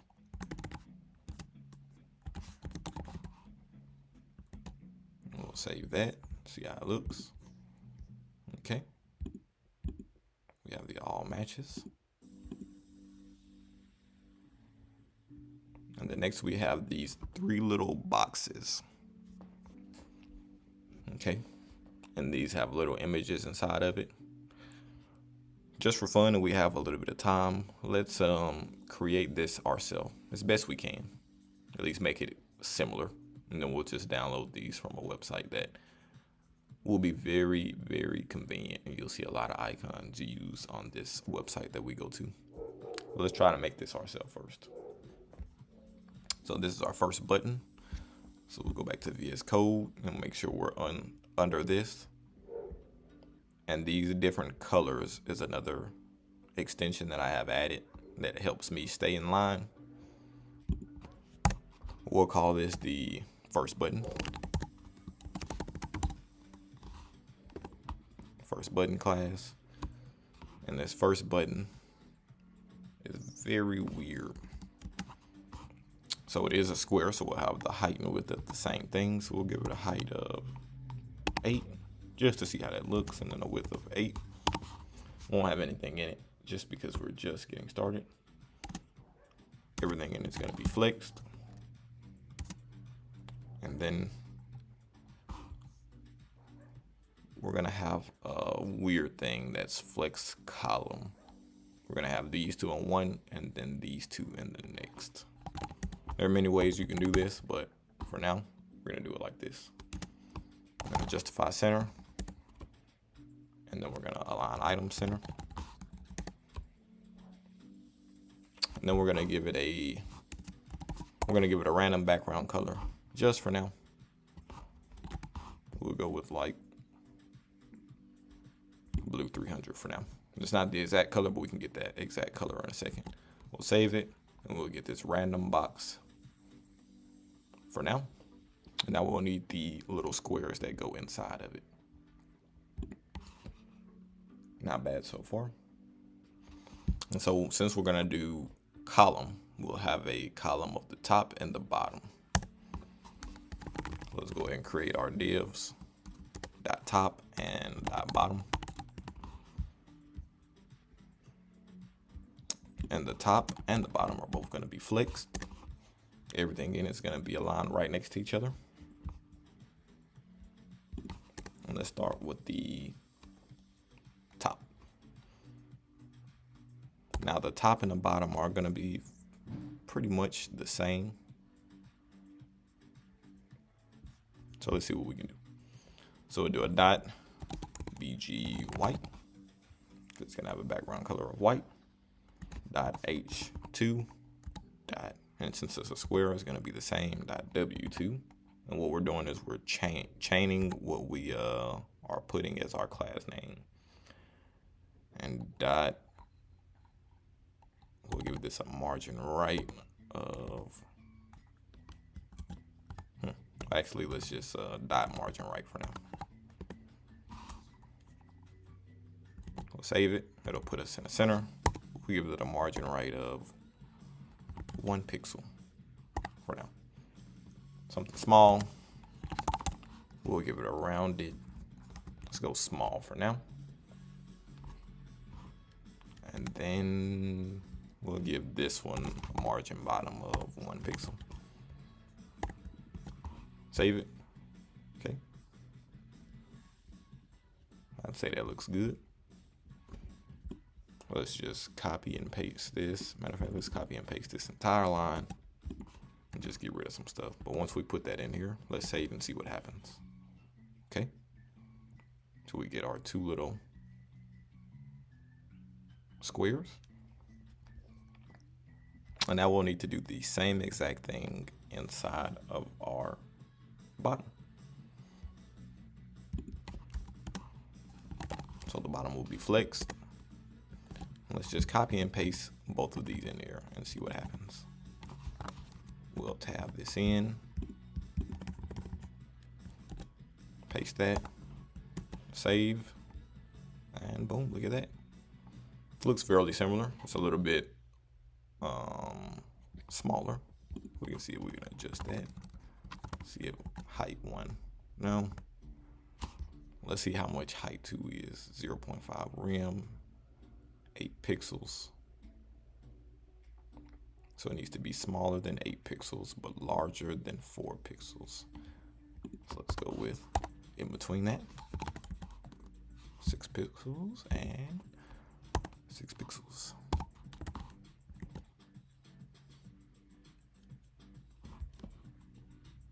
Okay, let's see how that looks for the rest of them.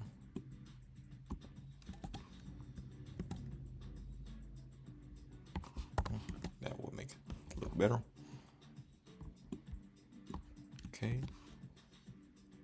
Let's do that and do this, save it. That looks a lot better.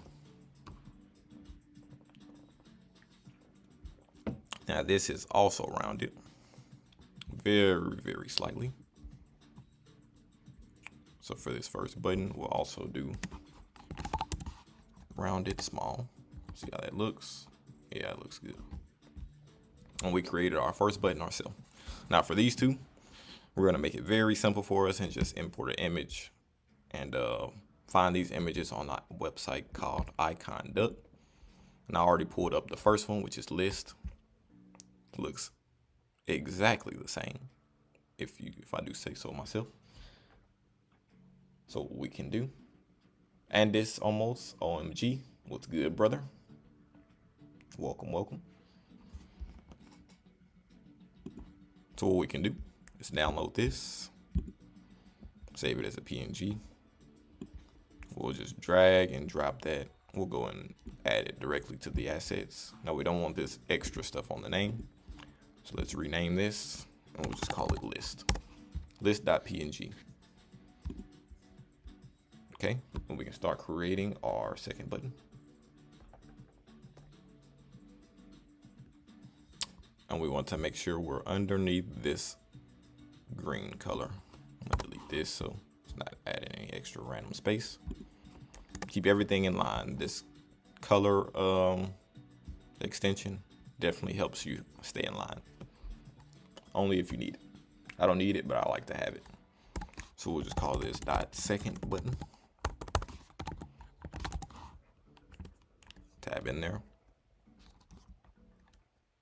And inside of this, well, we want to give it the same, pretty much the same exact things as these. So we'll just copy and paste all of this. All the buttons are going to be roughly the same on the outer div. We won't really need the background color just because. We'll just paste that in here. Save it. Nothing will happen because we don't have anything inside of it yet, but it is there. Okay. And now what we'll need to do is create an image. And we'll need to import what we call list in there. We'll go ahead and type that in right here. But let's import that list image.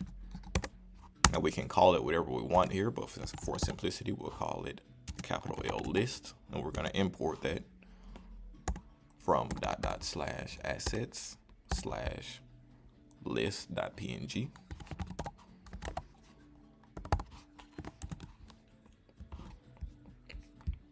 and then we're gonna use JavaScript, which means we're gonna open those curly braces and type in list, save, and there it is.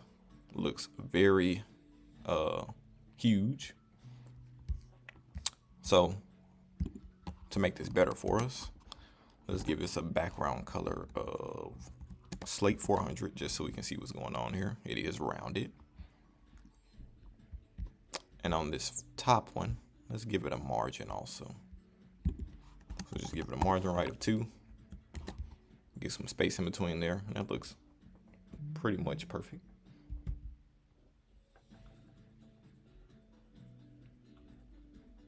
Don't forget to like and subscribe to the video. Much love, and it will be appreciated. Okay, let's keep going. So we need to make this image a hell of a lot smaller, because right now it's the same as XI. So let's go class name. Let's go height 2 and width 2, since it's roughly a square. That's way too small. Let's try 3. And that looks, I'd say, fairly good. Let's try like width 4 and see what happens. Yeah, that's awesome right there. Okay, we'll do the same exact thing for the last button. We'll find that map picture. See if they have it inside of Icon Duck. Great website if you didn't know. Let's type in map and search. Okay, and this looks like that, and I think this one looks exactly like it. So remember, Icon Duck has a lot of different pictures that you may use, you may need. I'm gonna drag that inside of here. Rename this to make it easier to access. Just call it map.png. We don't need this anymore. We'll go ahead and import it. Now remember, we can call it whatever we want to. We can call it Bob if we wanted to, but for simplicity, we're going to call it map and import it from /assets / because we're going out and into the assets folder. And then we're going to import map.png. If we save it, we'll get the warning that says map is defined but never used. So we have to use it to get that warning to disappear. So let's create that last button. Remember to line up inside of this. We'll call this .last button. And we'll give this the exact same stuff as this one.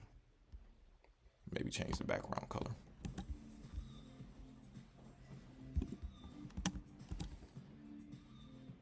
Did we give this one a margin yet? No, we didn't. So we'll give this a margin right of 2 also. And we'll give this a background color of pink for now. Just because. We'll give this an image also. And then we'll use JavaScript to import the image. And we called it map. We'll just type map in here for now. If we save, map will be taking up the entire box. We need it to be a lot smaller. Okay.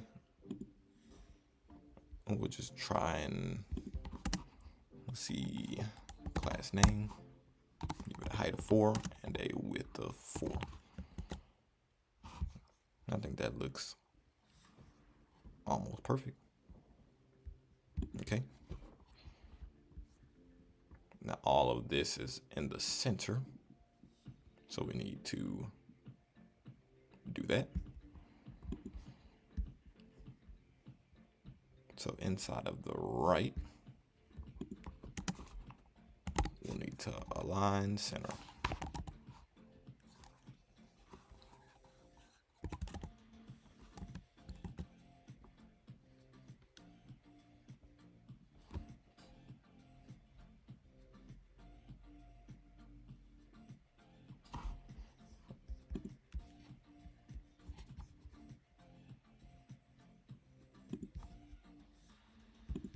Let's justify center also. Oh, first let's edit these to make this look exactly like this. That's a cool hover color. Okay. Yeah, let's do that. So let's inspect it. So this has a background color of white, but the border is or the box shadow is different. So what we can do is inspect, and once we click in here, we can see exactly what they have. So for their box shadow, they have 0, 2 pixels, 6 pixels, 0. And they have a RGBA or an RGB of 0, 0, 0. Oh, it is an RGBA, 30%. And we can do that ourselves. So let's do that to create this exactly. So first we need to give it some height also. Let's first find it. And we're gonna put this directly inside of the select tag because it's not the entire thing, it's only the select options. So we'll go class name. We'll give it a height of 8. And it's very slightly rounded. So we'll go rounded small. Actually, let's go extra small. It's very, very slightly rounded. Now we want the box shadow to be exactly this number. So let's do that. So we'll go shadow. Normally you can choose between these, but we're gonna choose our own. And these have different values in it. So let's see how to do that. So inside of that, we type in 0. Then we do an underscore. Not a space, we do an underscore for a tailwind. 2 pixels, underscore. 6 pixels, underscore. 0. And then we do underscore. We'll type in the RGBA. And then we'll do the 0, comma, 0, comma, 0, comma. And since that's 30%, we'll do 0.3, which is the same thing. Save it. Let's look at what we have. And now we have pretty much the exact same thing as that for this first select bar. Can pull it down below so we can see. Only thing is for this one, we don't have the hover animation going on. But we could do that too. But first, let's do the other select. So let's do that. Pull open VS Code again.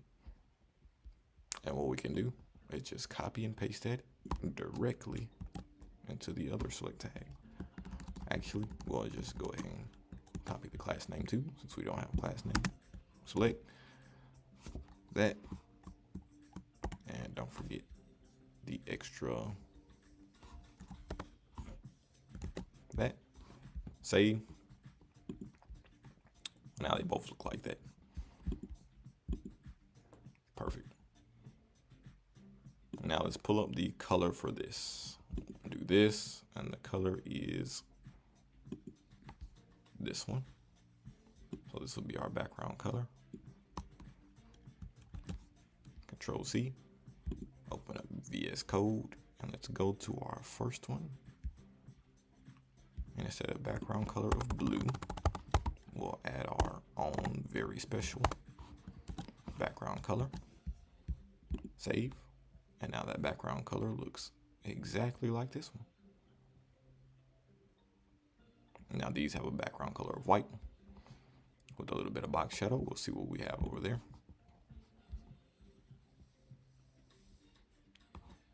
We'll go to the second and third or last button. We'll just type in BG white for both. Now since there isn't a box shadow, it won't be very prominent, but we can change that. So right now it looks like nothing is there, but we can add this box shadow that they have. And once we inspect it, we'll see exactly what they have there. Okay. Their box shadow is 0, 2 pixels, 4 pixels. And then the RBGA 0, 0, 0, 30%. So this one only has 3 numbers inside of it. So let's do that. Okay, open up VS Code. We'll type in shadow, and it's gonna be our own special shadow. We're gonna just look and see what we have. 0 underscore 2 pixels underscore 4 pixels underscore RGBA 0, 0, 0, 0.3. Save that and see what we got. Now that looks exactly like this one. Perfect. And we'll do the exact same thing for both of these two.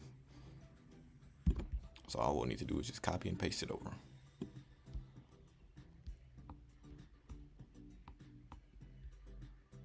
Okay. We'll Control C. Make sure we're at the correct place. We can copy and paste it anywhere also. So we'll copy and paste this one at the front. And then the first button, we'll copy and paste this at the front also. Why not? Save it.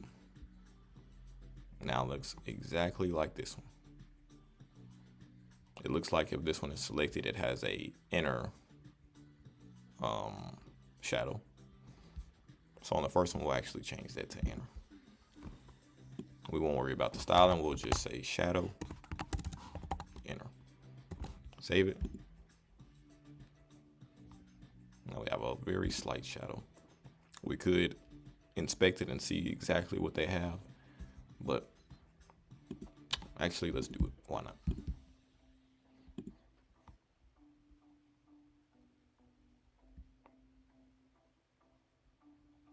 So it's an inset. I think that's what we were supposed to type in. Let's see.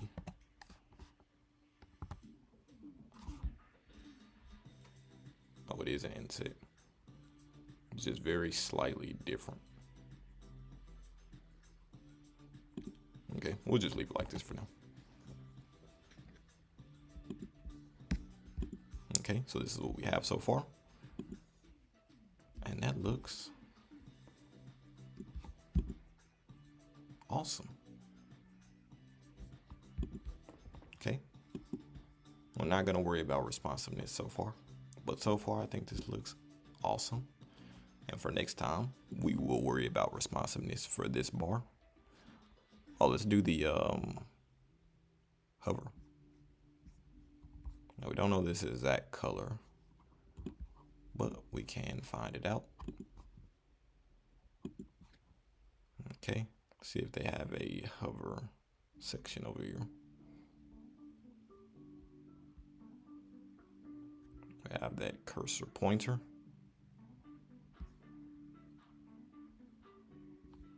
But do we have the hover?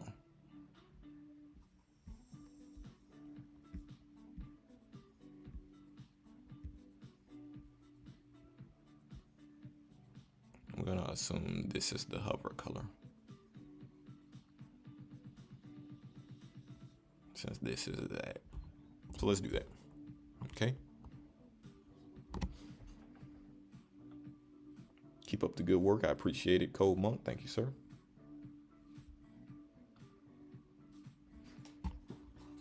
All right, let's give this a hover. Let's open back up VS Code. Let's see if this is on all of them. Not for these, only for those two. Okay, so we don't have to worry about it for these. Okay. We'll give it a hover. And then for this, we'll do this exact same shadow.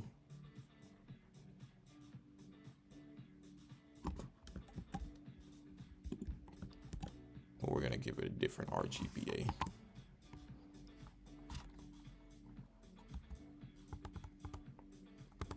Actually, let's see what happens if we just copy and paste this hex color inside. Can I copy it like that? Let's see.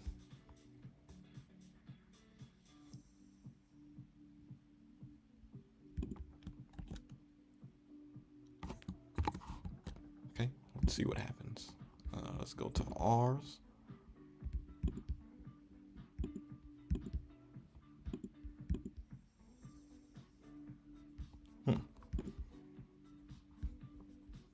Okay, let's first give it a cursor pointer.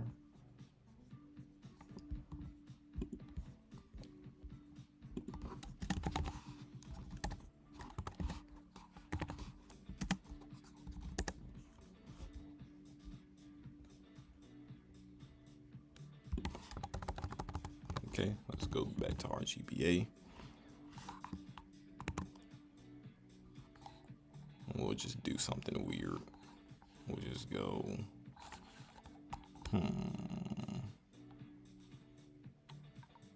what's a very weird RGBA? We'll go 115, 110, 90. I have no idea what this is, but we'll see. See if it does something first. Okay.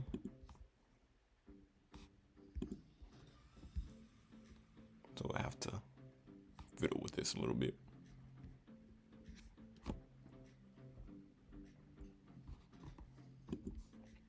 But for now, this should be good. We'll worry about the hover next time. We'll try to see if we can do this little button next time too, because this has just a little arrow and this is a complete triangle. But for now, we have our top of our website roommates. And I think this looks good. Okay. It's responsive, and then that disappears. And then we'll have to worry about the responsiveness as for this next time. Because then once we close it, it starts getting a little jumbled up.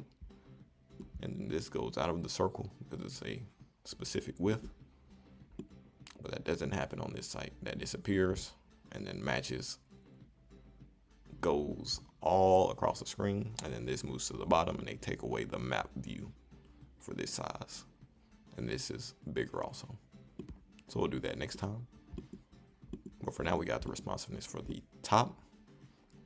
And then next time we'll try to squeeze in some logic inside to map out just some random things. We'll probably create an object that has random names in it and locations and things like that to create this and put the perfect match picture at the top of every single div or image. We probably won't make this many people or pages. We'll just do just this one page for now and then do a footer. So that'll be next time. And how long has this been?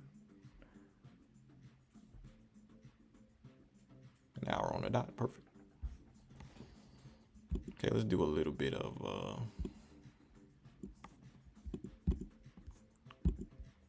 coding practice to end.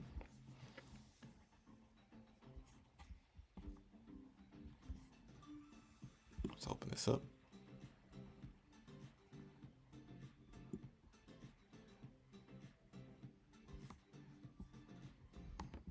Okay. Create a function that returns an array of booleans from a given number by iterating through the number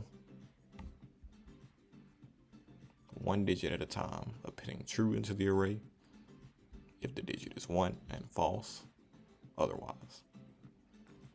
Okay, so we can do this a number of ways. So what we'll need to do is go through each number inside of the string. This is a string, it looks like. And so this first one is 1. So we'll append 1 into our array, then 0, then 0, 1, 0, 1. Not bad at all. So this will be false, false, true. Let's code that out. So we can do this a number of ways. For simplicity, we'll just create a result array. Let result equal an empty array. And we'll do for let I equal 0. I is less than n dot length, since it is a string. And then I plus plus, a for loop to iterate through the string. And then we'll go if, we'll go n at I is equal to 1, string 1. What would we want to do if n equals 1? Well, what we'll want to do is access our result array and push in true inside of our array. And then we don't know if there's going to be other numbers. Oh, it's okay. It says expect numbers with 0 and 1 only. So we would, if there was like other numbers inside, do like an else if or another if statement that if n of I equals 0, push false, and then the else, or you wouldn't even need an else, you just do nothing. But since it's only going to be 0s and 1s, that means if it's not 1, it can only be 0. So we'll just do else result dot push false. Help if you spell it correctly. And then once we do that, we can go through what we have right now. So if I is 0, it starts at the index of 0. And then we'll check if I equals 1. It does not equal 1, it equals 0. So that if this thing is not correct, so it'll automatically go to the else. And that else says result dot push false. So that first element will be false. And if we keep going, next is false. It'll do that again, and then it does equal true, or it does equal 1. So true will get pushed. So that looks right. So what we'll need to do is return what we have in our result. Return result. Let's see if what we get is correct.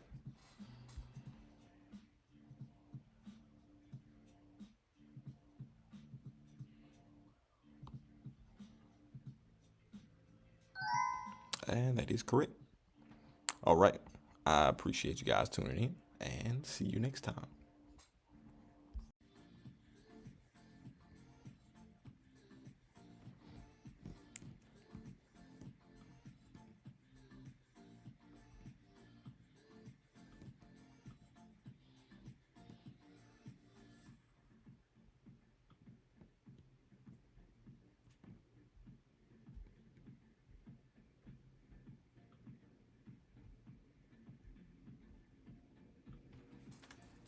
One second.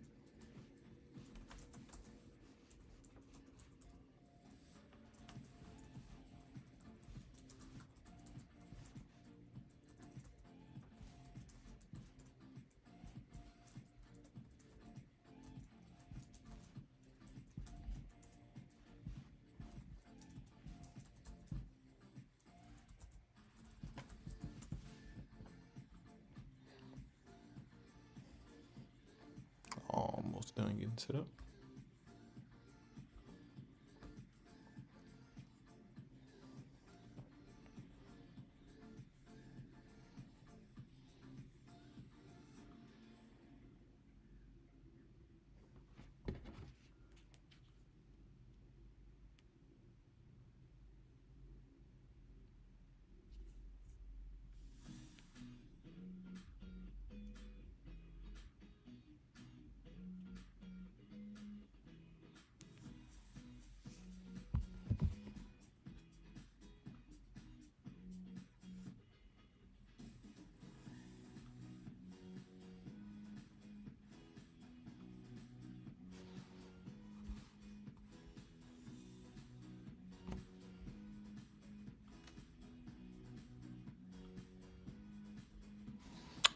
All right, let's get started.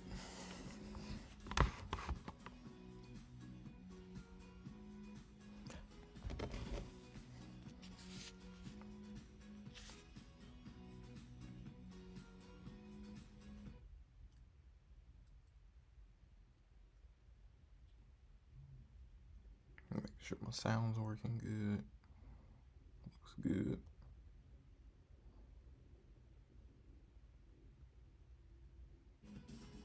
Turn these back on.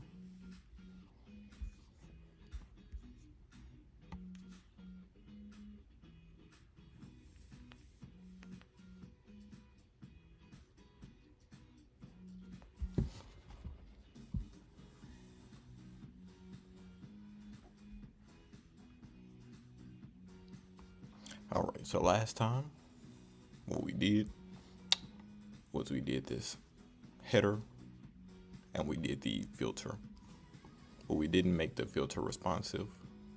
And we also needed to add some highlights to the filter.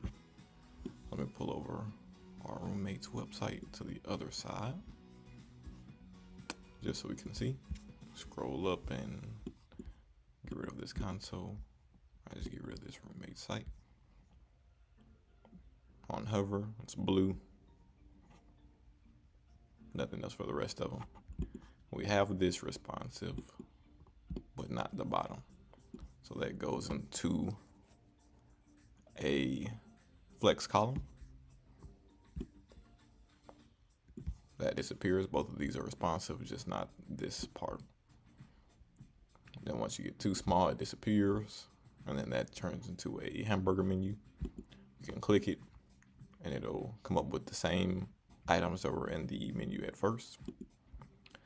But then once we get a little too small, this gets jumbled together. It goes into like a column type thing.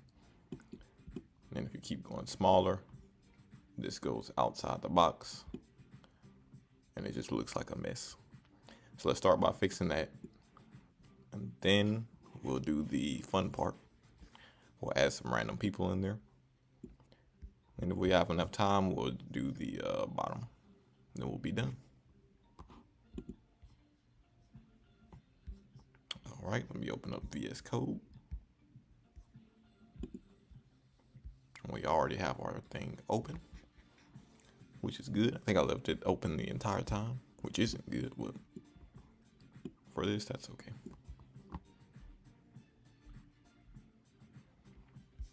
All right, so for this select tag, we have this hover. We want to change that to the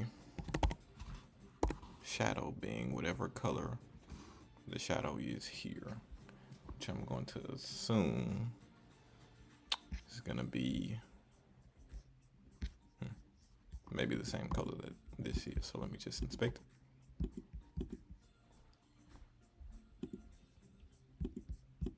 Let's see what color we used here.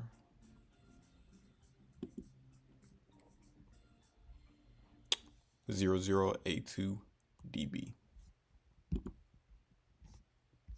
Let's use that. Let me refine our select tag.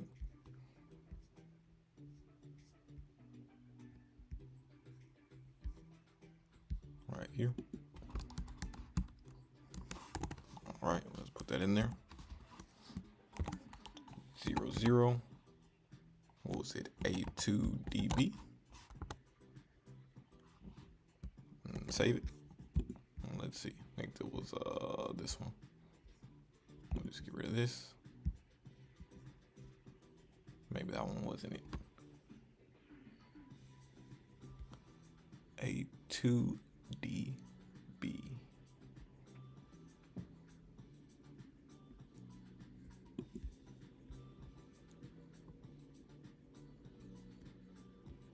On hover, we want the shadow to be 0082 dB.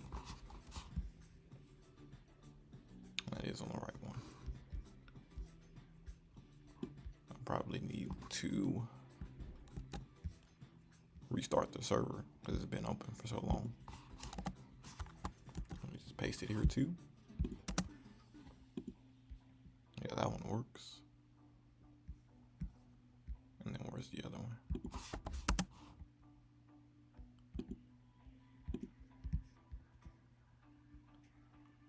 It's literally the same thing. Okay. Well, now we have that coming up, so it should work now. Let's see. Yep. Looks good. Now we want the cursor pointer on this one. Cursor pointer. Save. Yep. That looks good.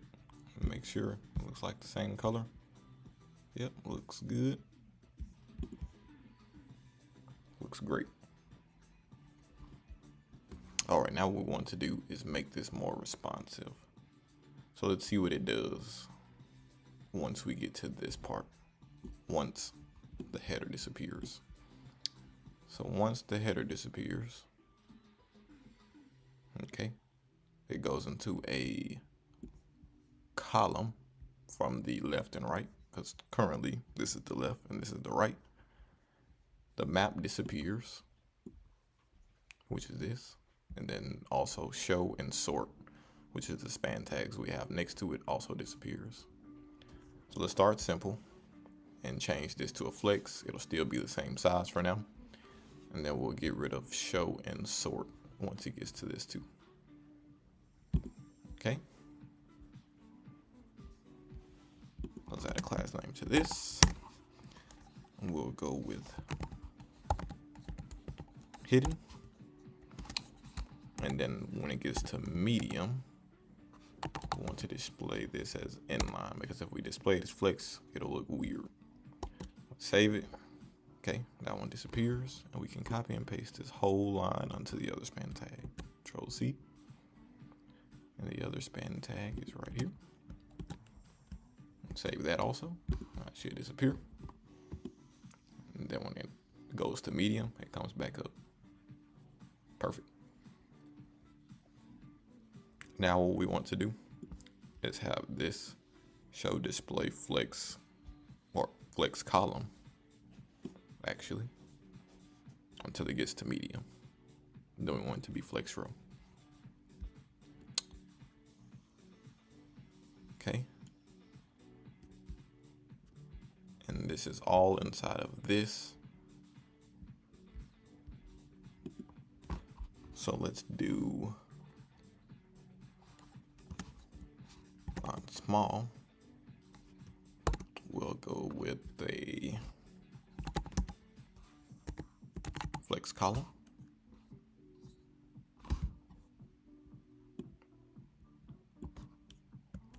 Actually, let's put this after flex. Let's just save it and see what it does. Okay, so that's what it does for now.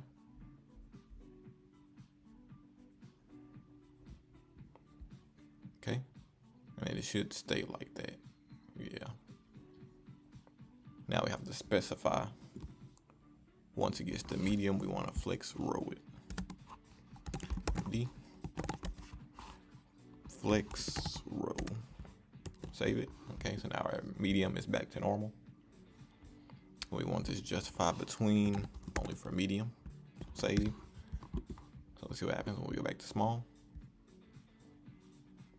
Okay. And we also want this map to disappear. Show it only on medium. Where's the last button? We'll have it hidden. And then on medium, let's put it right here. Medium, we'll flex it.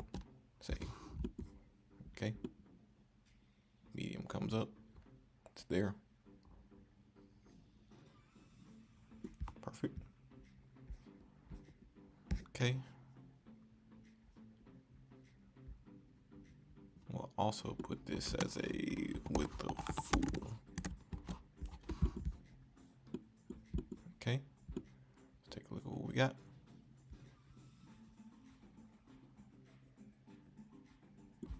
Not bad. Let's inspect it.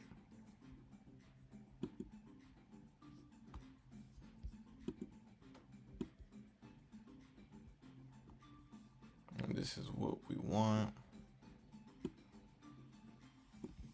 because it is a flex column on small screens, except this is supposed to wrap around the complete top of it like this. So that means we're going to need to give it some margin bottom whenever it's like that. Or actually, we can add margin bottom anyway. So once we get there, well, yeah, I'll just give it a margin bottom of maybe 4 on small. Okay, let's find where we have that at. That div is right here. So we'll give it a margin bottom of 4. Save it. Okay, looks good.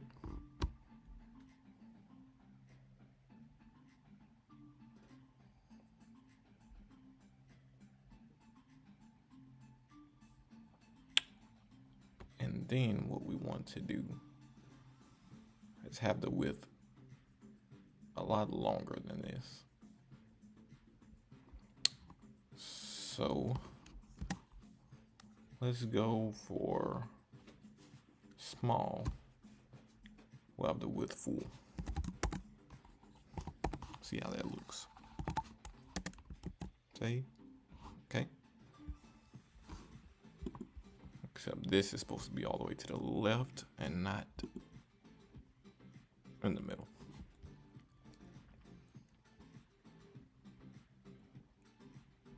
Okay. Let's minimize this. We don't need the terminal for now.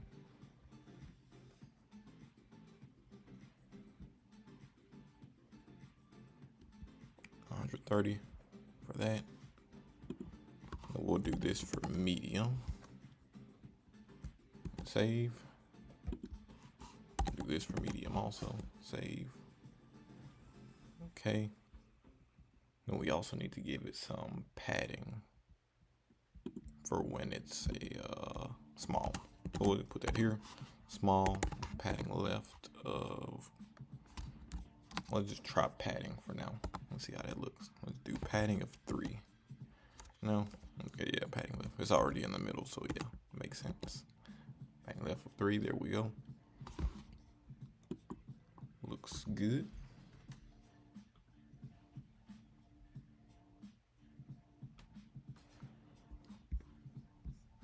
Right now we have 63 matches rather than 66, but that doesn't matter.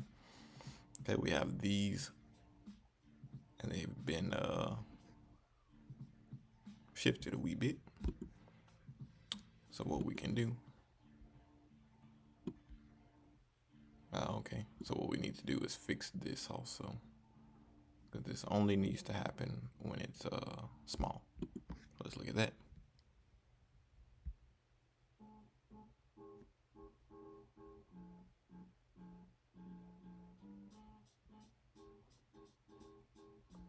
Okay, small with full, and then we'll put medium here with 130 pixels, and that should fix it.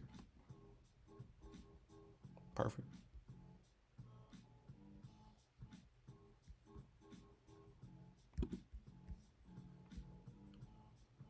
And let's look at everything else just to make sure everything else looks good.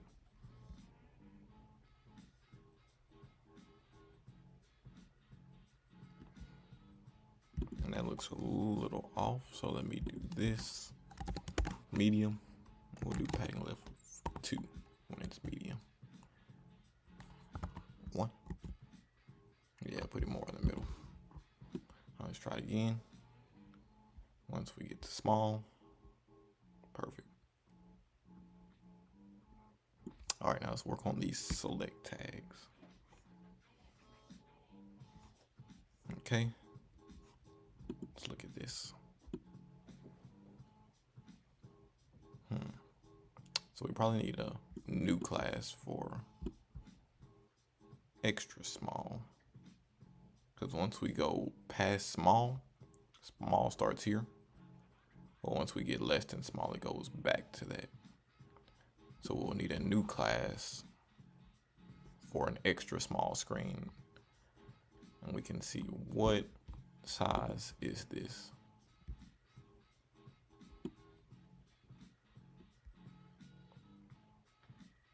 Okay.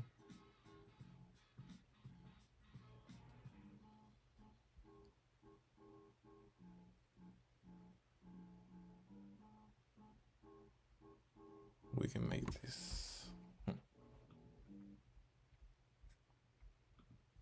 We can make extra small maybe for like 280. Just because I don't think anything is gonna get this small anyway. But there could be a mobile phone out there with a screen that's extremely small. Maybe not that small, but we'll go for that. So we'll create inside of our Tailwind config a new screen size.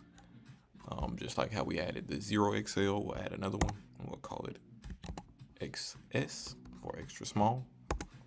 And then we'll make this 280 pixels. And then don't forget the comma. If you forget the comma, you'll see this red underline because this is an object. It should disappear. Don't forget to save it. If you see that number up there, you won't.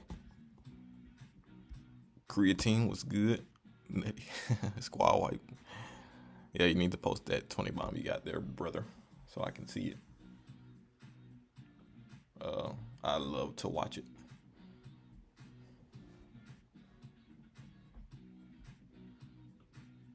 All right, back to what we're doing. So we have a new screen size called extra small. And let's go back to our, well, filter.js. And then we'll make the screen, we'll start doing stuff for extra small instead of small. So instead of this flex column there, we'll start it at extra small.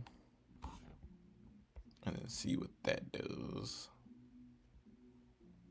Then the width full. We need to do that for extra small also. Save it. Okay, and now we have it like this even for extra small. So that's exactly what we wanted. Same thing with this, extra small, save it. Now that shifts over a little. It's pretty much anything that we had on small currently, we need to change it to extra small. And I think that's it for now. Okay.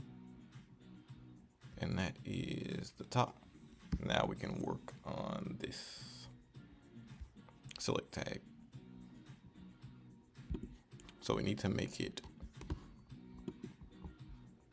bigger when we get to here. But it's perfect size when we was at 280. So we'll use something called viewport width. So on extra small, we want the width to be a, let's go with 30 viewport width. So that's like 30% of the width of the screen.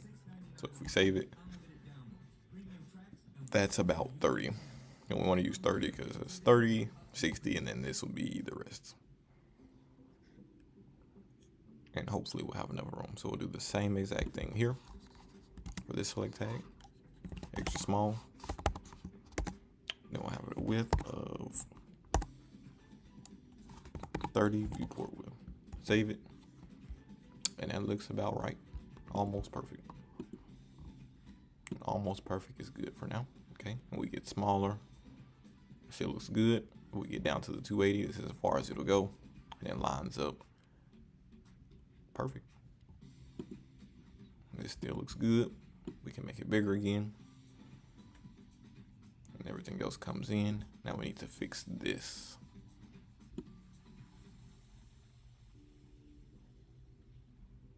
Okay. And that's because the middle is inline. Okay, so we need to change this for when it's medium. We'll just give it a random width. Let's give it a random width of, let's guesstimate 110 pixels. Save it. Okay, that looks good. And we'll do the same with this one. Medium width of 110 pixels. Save it. And now we're back in line. Let's look. Yeah, it looks good. Comes back. Same with this one. Goes like that. Yeah, looks almost perfect.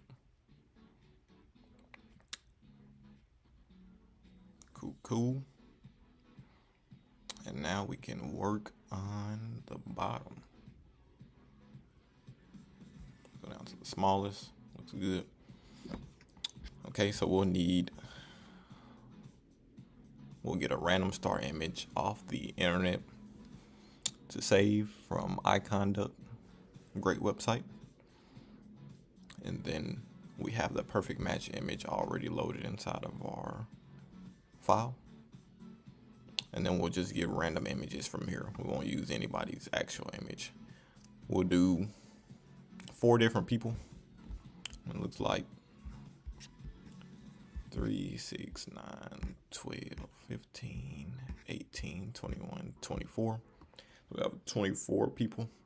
So we'll make 4 different people and we'll just copy and paste it 6 times. And we'll do different variations of them. And then, yeah, we'll just display them on the page and go from there. We're not gonna make any pages. Then after we do that, we'll work on the bottom footer. So for this, we're gonna make objects. If this was an actual website, we would use Axios and go and fetch data from our database of actual users inside of it.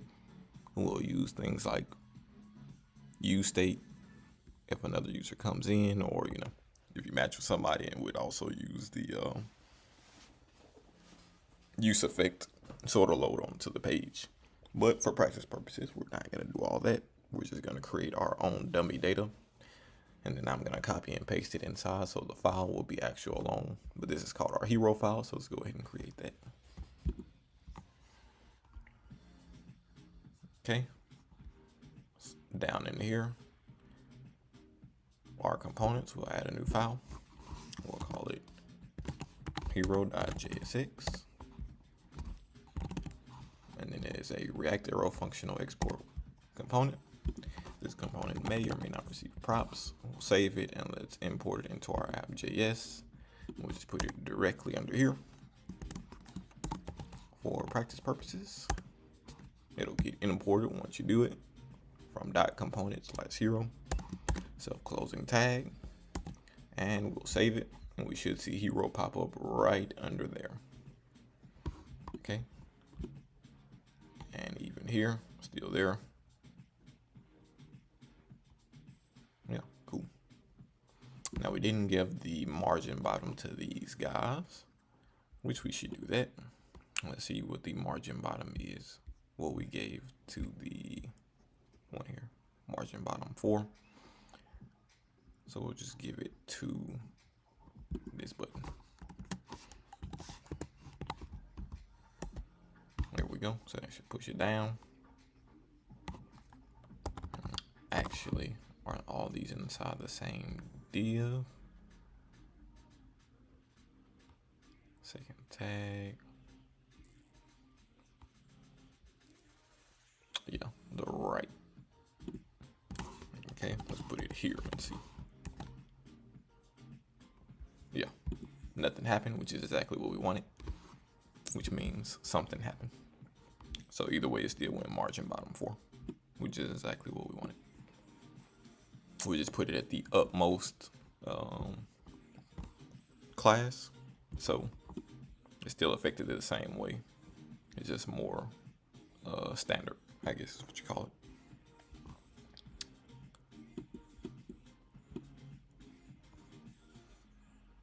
Okay, so let's start creating our hero. So as we can see, we have image, and then we have some words, a name, an age, an active. For this, we won't do an age. We'll just have it something like that where no age is present. Or actually, we can do an age. It'll only be a few extra lines of code, not much at all. And then the images have a perfect match, which means it's a Boolean. Because like, let's see, one of these I'm sure won't have a perfect match. There's a random add. Yeah, this guy, not a perfect match, so that means it's either a Boolean, true or false. Either someone's a perfect match or it's not.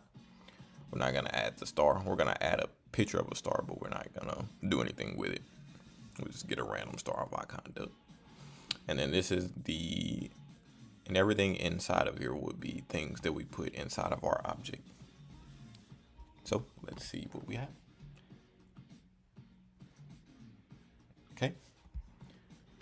So we're gonna make 4 people. Let's just mix and match it. We'll get Start with the first page. We'll get this woman. We'll call it light woman. We'll just set that to the side over here. We'll get this man. We'll call it light man. Set that to the side. Oh, perfect. Got a woman here. We'll call it brown woman.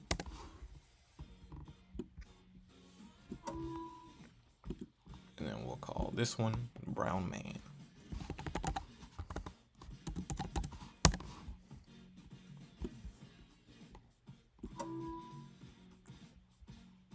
Perfect. Now let's find our image of a star. We'll just get a random white star. We won't worry about the blue background.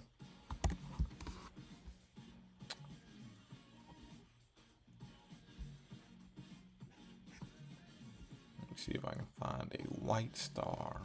A little more. And a way to tell if it's white or not.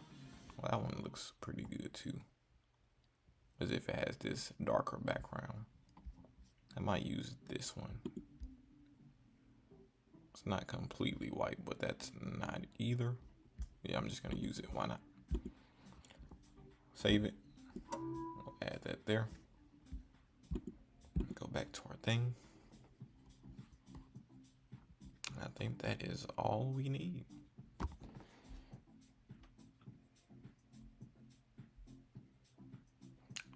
Now we'll be using some logic to display these things. But first, let's get it lined up with everything else. So we'll go back to our hero. We'll have everything inside this div, because why not? We'll have a class name, and we'll have some padding left. I think I gave it 10%. We'll know once we go back in there. Same with padding right. 10%. Then we'll have the width full. We'll have it flexed. And let's just see what that looks like for now. Let me look. Yep, 10%, 10%. Looks good. That lines up with that nicely. Let's get rid of this. Cool. All right, and we'll need a object to create. So let's create our first object. And let's go based off one of these random people. We'll give them a different name. We'll start with, let's go back to the first page. We'll start with this person, Stephanie, but we'll give it some different things. So let's create an object. We're not going to be changing the object inside of here. So we will use let if we had to change something inside of here, but we're not going to change anything. So we'll just call it const because nothing's going to change. We'll call it users. And this will be all of our users. And I'm going to put this inside of a array. So it's going to be an array of users. So the first thing we'll do is have a name. We'll just, for simplicity, we'll only have just the first name. So we'll give it a name. We'll say Emma for this one. And remember, this is an object, just like in our tailwind config. So we need to add a comma after. Oh, actually, we need to declare that it's an object first. So we need to add the curly braces to it. Once we add the curly braces, then we'll do that. So if you get that error with the line through it, don't forget the curly braces because it's not an object until you create it as an object. And remember, this is maybe a little confusing because it's an object inside of an array. And I just put parentheses just because I'm used to it, I guess. You don't really need the parentheses for this, but down here for this return statement, you'll need the parentheses, as you can see. It's not bad to have it. So we'll have a name. Let's have a city. We can see everything that is inside of our object here. So it has a name, it has a city, it has a type, either a room for rent or a roommate available. It has a price, 1,000, 1,600. It has an age, a last active, a boolean for if you're a perfect match or not. And that's about it really, but we can add other things like if it's a male or a female, and if it's a light or brown. We'll do that too, just to show some conditional rendering things. So for city, we'll just add a random city. We'll do Dallas, Texas for this one. Add a comma, and after city, we'll make a price, and the price, well, these are strings. We'll make the price a number. We could make it a string also, but it just won't have the comma here. So we'll just add a random price. We'll do 1,100. So it'll look a little different, but it's good to use different types of things just for practice purposes to show you guys. So I have a price. We'll have an active. We'll call it, and then we'll say same thing. We'll have active. Well, actually, we'll just leave that alone, and we'll just put that on after, and we'll just put 2 days ago, and that's in all caps actually.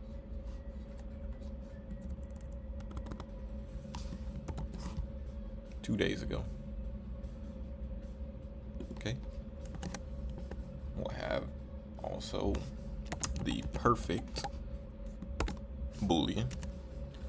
For this, we'll put it as true. She is a perfect match, so whenever we load her in, we'll have this perfect match symbol. Then we'll put female. We'll put true. She is a female. We'll put color or skin color, and we'll put her as light. She is the light woman. And that looks good. So we have name, city. Okay, actually we need the type also. Room for rent.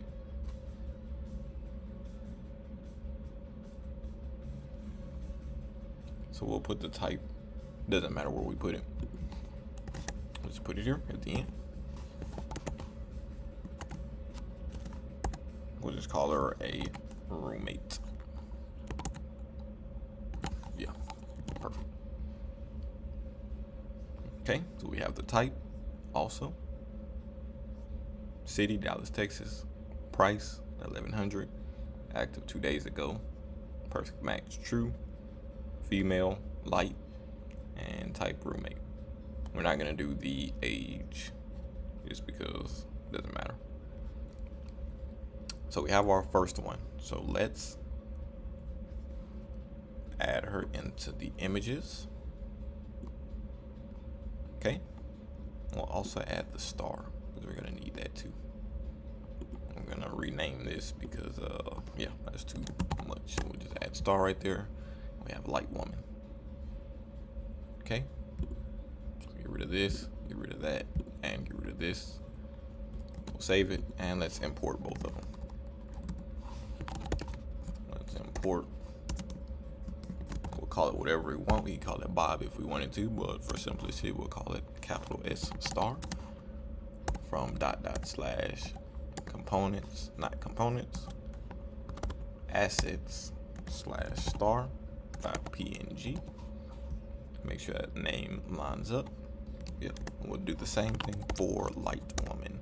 So import, we'll call it light. We could call it anything we want to. We can call it woman, but we have 2 women. So actually, we'll also have a light man. So light wouldn't be a good name. We'll be like Java and be completely explicit and say light woman.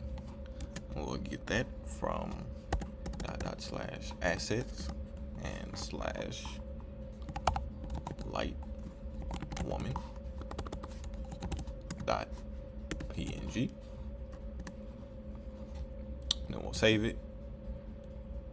And then we have an warning because we imported these things, but it's not used yet. And then we have users, our array, but it also isn't used.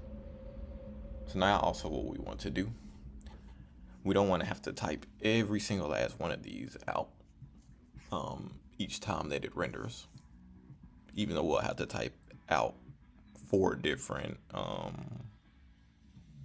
objects, which is fine. But we don't want to have to type out 24 different times that it loads onto the page. So what we'll do is we'll map out, which is a function inside of JavaScript. So since it is a JavaScript function, we want to open the curly braces, and we'll do, and map is a function that's for arrays and I believe objects also, but definitely for arrays. So we'll do users, which is this dot map, and it'll automatically complete because it's a array method. And this array method takes in a callback function, so we'll automatically set up our arrow function. And it needs a thing, so we'll call it user, each user, and it also has an index. And I believe the second one will automatically come to the index. So first one is user, second one is index, and then we'll need our return statement. And then we'll add our return statement here. We'll put that in parentheses and do like this.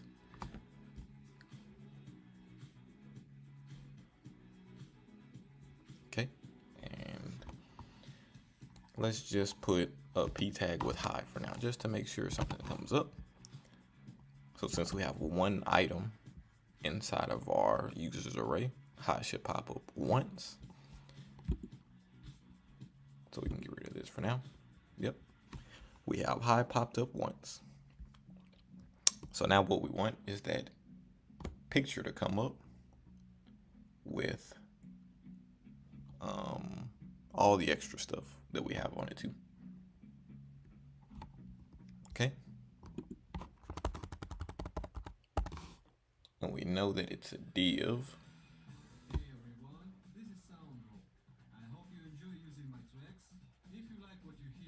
And the div has a top and a bottom. So we'll make a div called dot flex dot rounded small dot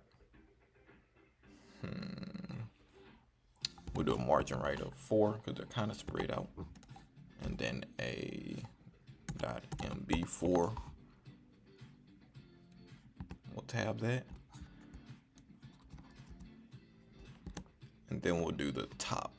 So let's do dot top, and then we'll do dot relative for the position. We'll tab it, and then inside of this we'll add an image.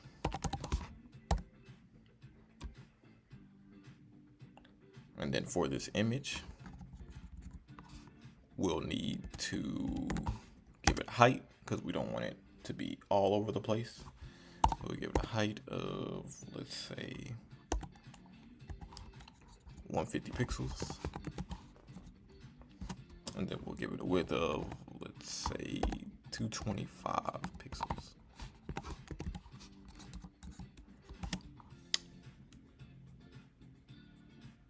And let's save it and see. Okay, that looks like a good size for the top of the square.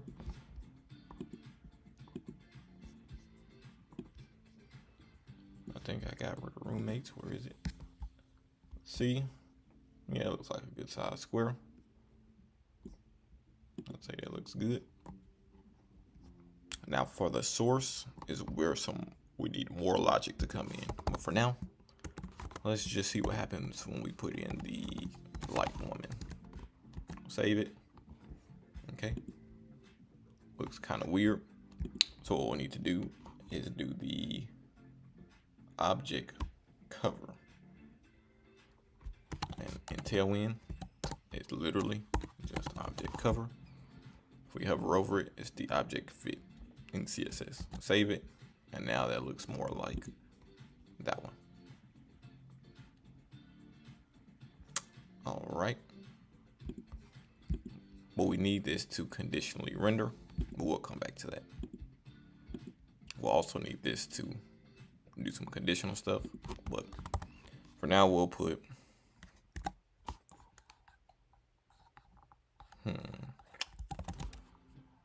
we'll just put man or woman. But we conditionally render this also based off this, but for now we're just gonna leave it as that. And then we'll need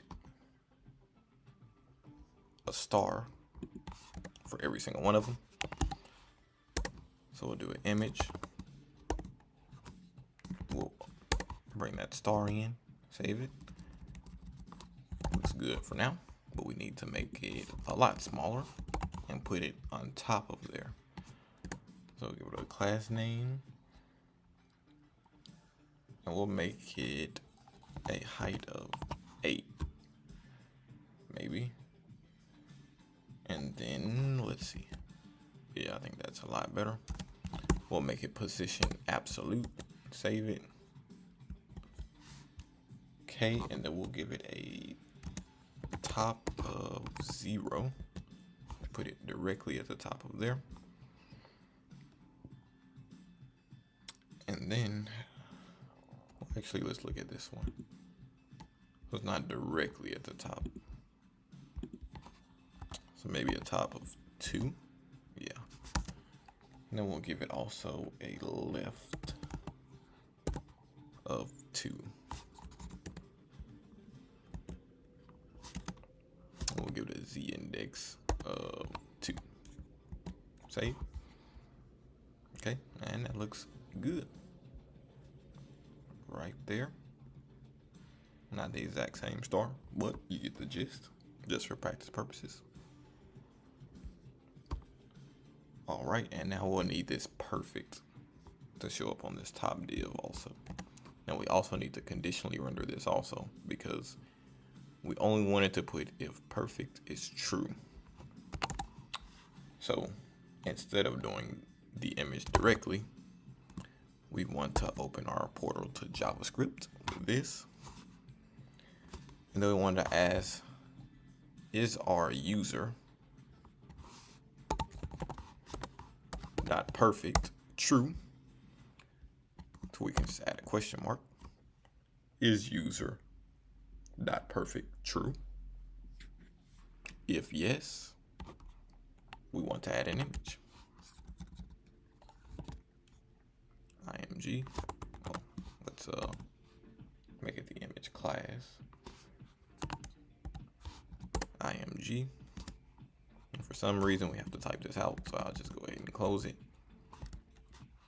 Add a source, and our source is going to be, well, we have to import perfect also. Let's go ahead and do that. Import perfect from /assets / perfect .png. Is that what we called it? Yes, it is. So our source would be perfect, and our alt will also be perfect.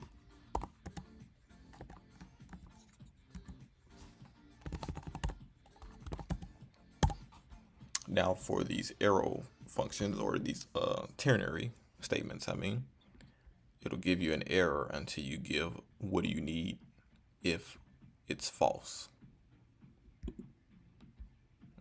don't need to do that. And to give what it does when it's false, you need to put the code there and then type whatever. So if it's not perfect, we literally want to do nothing. So for nothing, we'll just put an empty string. We don't want anything. So let's save it. And there we go. We have the perfect match showed up just like we wanted. Now we need to add some styling to it. So we'll give a class name with our tailwind. We'll also make this absolute because we want it at the top right of this. We'll also give it a height to make it a lot smaller. And let's make the height, actually let's give it a width. The width will make it smaller too. Let's go with 106 pixels. David, yeah, I think that looks good. We'll give it a top of 0 to put it exactly at the top. Okay. And we also need a right of 0 because we want it all the way to the right. Exactly on the right corner. We'll give it a right of 0 also. Boom. We have it at the top right, and that's only because she is a perfect match inside the Boolean. And that is the top of our card. Looks good.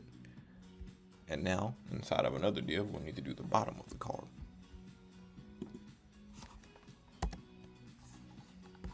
So we'll call this dot bottom. Actually, let's see what we got here. We don't need to put it there because that's the div we're returning. We need to put it in here, dot bottom. Okay.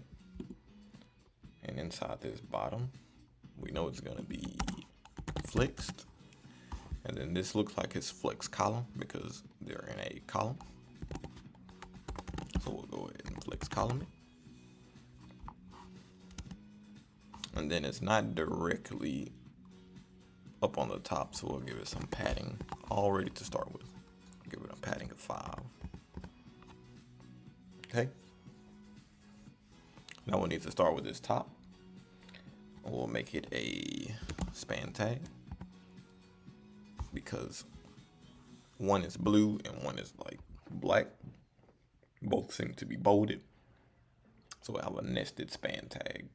And the span tag will be whatever the price is from what we have listed inside of the object. So we'll open the portal to JavaScript. We'll put user.price. And once we do that, let's save. And that shows up over there for some reason. We can fix that too. And I believe that's because this is not a flex column. So we can add flex column here.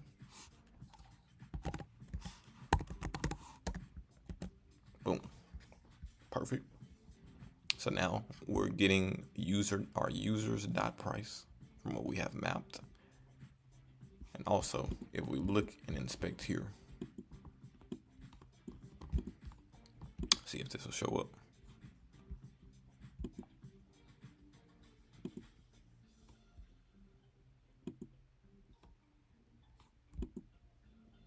We're giving it an index because you need to have a key for the utmost item inside. So for each one of these, I need to add a key, and the key will be the index.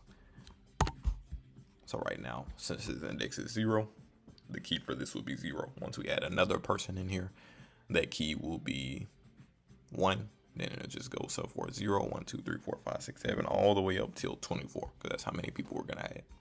And we'll just copy and paste each person.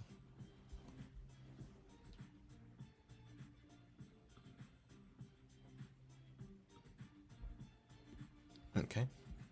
And then, so we have the price, and we need that to be blue. But for now, where's the other site? We'll have the other span tag that says max rent.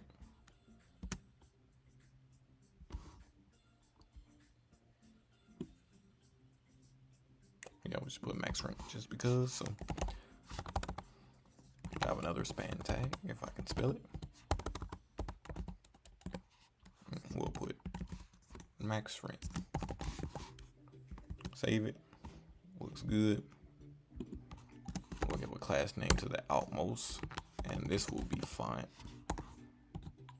bold. Save it. Looks good. And then we'll also need the text color for this to be, we'll go with blue 500. Now let's just change both of them, which we don't want. We only want the number to be that color. So we'll give this a class name also. We'll just do text black for this. Save. Looks good. We'll also do some line height. For line height and tailwind, it's called leading, and we'll give it 16 pixels. Okay, looks good. Now we need to do the next line. Next line, we'll just give it a p tag, which is the type. We'll give it a p tag, and we'll do portal to JavaScript. We'll do user.type. We'll just save it and see what we got. Okay. We'll put roommate, and that says available. Roommate available in. Save. We'll add this class name. And this looks like, we'll just give it a line height. Go leading 4. Okay.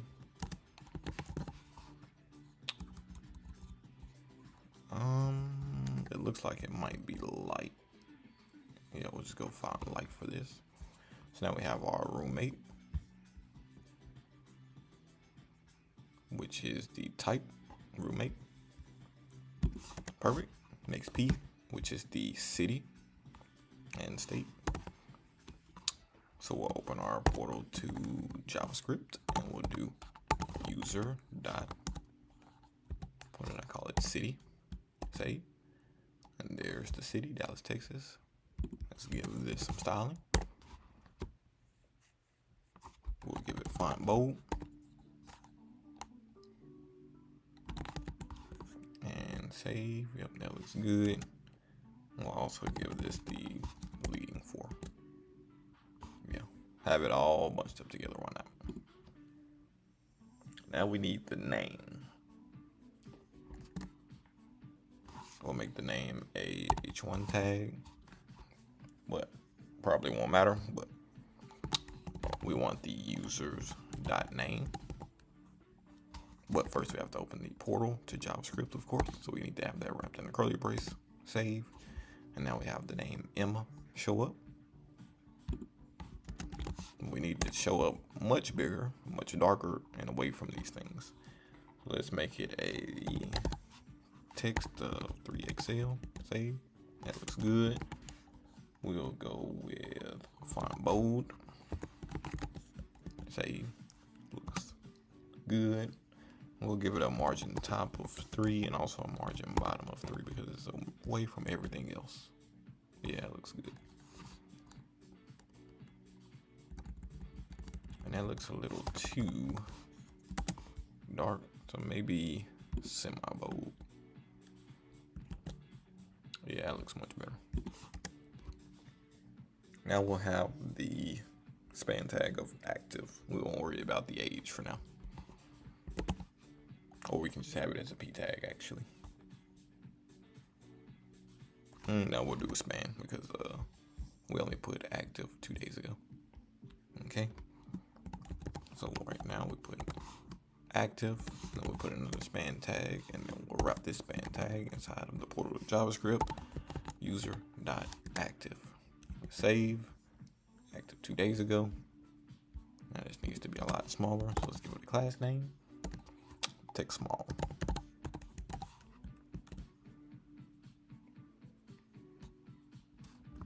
Let's go maybe extra small. Yeah, it looks much better. And we'll give this one a class name. Font bold. Save it. Looks good. Looking good so far. Okay. Now this looks like it has a border. So does this, but you can't see it here. And the border is white. And it has a shadow. So what we can do, let's close this out for one. Inspect it.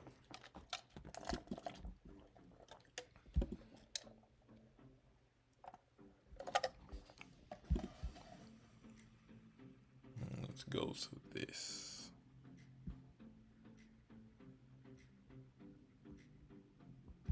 Let's go to this whole thing.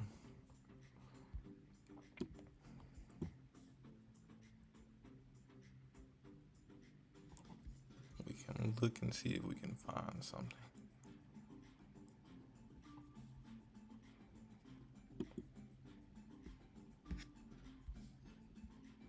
Okay, and there it is, our box shadow that we have for our site. So we can just copy that inside of the top of here for each one.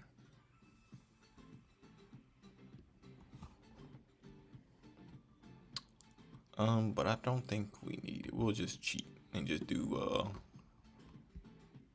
the tailwinds automatic shadow. So right now we'll do shadow small, and on hover we'll make it shadow medium. Save it.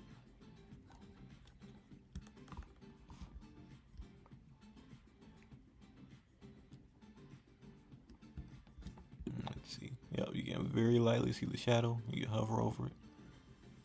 It's there. So let's actually make it shadow medium, and on hover we'll make it shadow large. Save it. Okay, now you can really see it.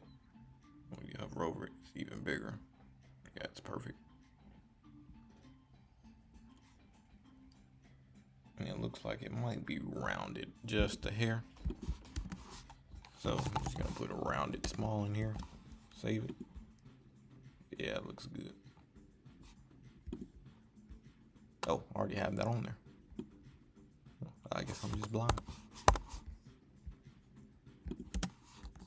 Okay, and what else will we want to do with that? Cursor pointer for each person. Save. And we have our person created. Now we just need to add more people. And once we add more people, it will display them if they are inside of the array. All right, so let's add another person. What we'll do, and also you need a comma after each thing inside of the array. So what we'll do is we'll copy and paste this in here. So we'll copy and paste it and save it and see how it looks. So now we have 2 people inside of our array. So it's showing us 2 Emmas. But now let's change a few things on Emma, or on the second person, I guess we should say. And watch things change to show that it's conditionally rendering exactly what we have for each user. So let's change this perfect to false. If we save it, the perfect match disappears. We'll change the price to 500. Wow, I wish rent was that cheap now. 500. And also we need to add the $sign to that. So let's go to this, add the $sign and save it. Looks good. So as you can see, as we're changing things, we're conditionally rendering. We'll change the name to, we'll keep it as a girl. Let's go with,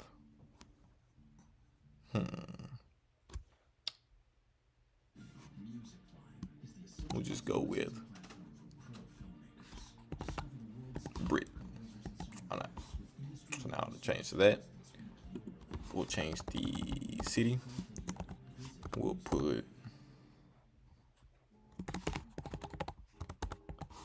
Little Rock, Arkansas. Now that changes. And we'll change the last active to 1 hour ago. Save it. Now everything's changed except for the image. Now we're gonna make Brit brown.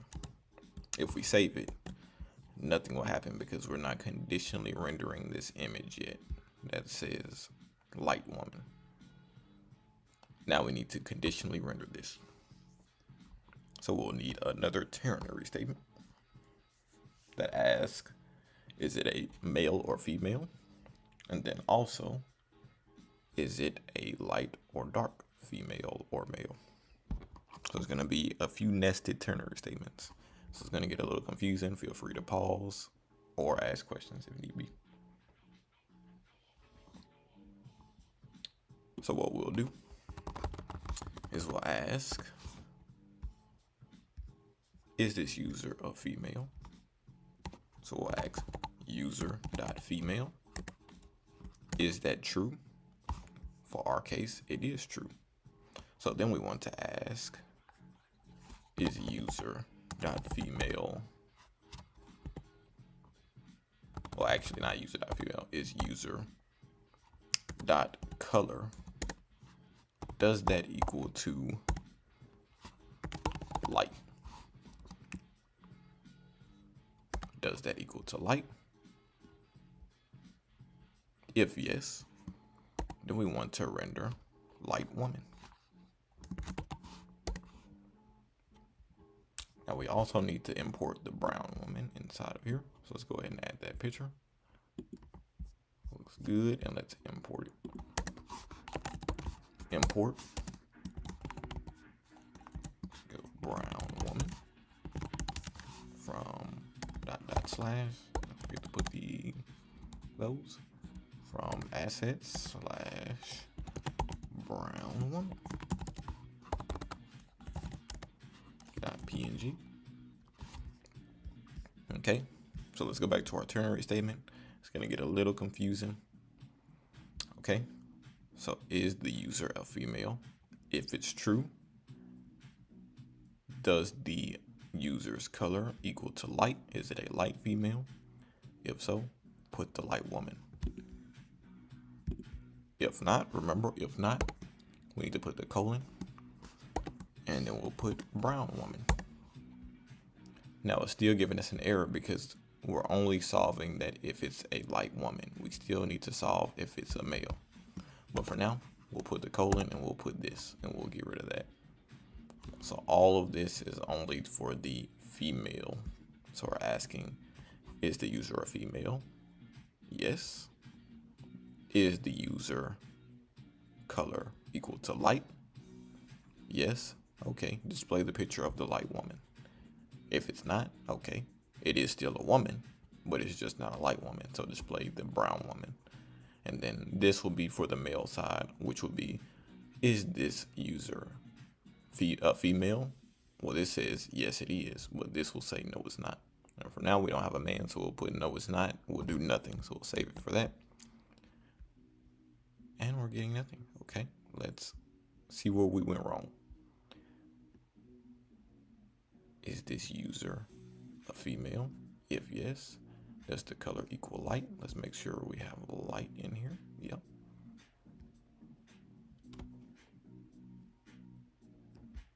And this is the source.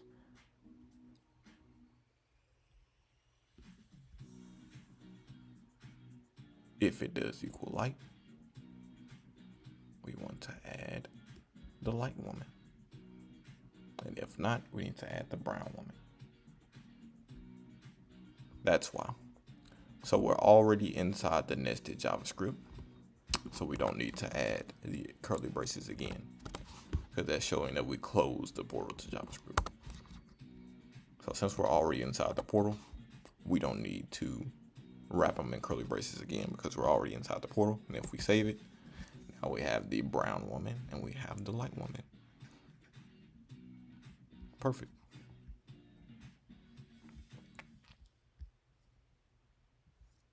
And there are two different things, and we only had to type all of this one time, and it's conditionally rendering every single thing just like it is here. You only have to type this little bit of code just to get all of this to show up. So now whenever someone creates a profile, it'll be made just like this, so simple and so easy with just this little bit of code.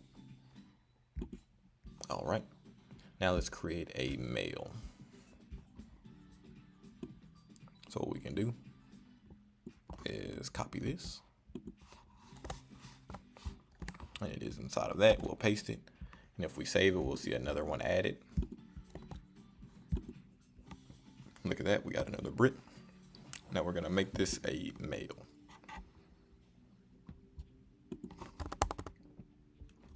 We'll keep that as false for now, but we'll change the female to false. We'll start with the light, roommate.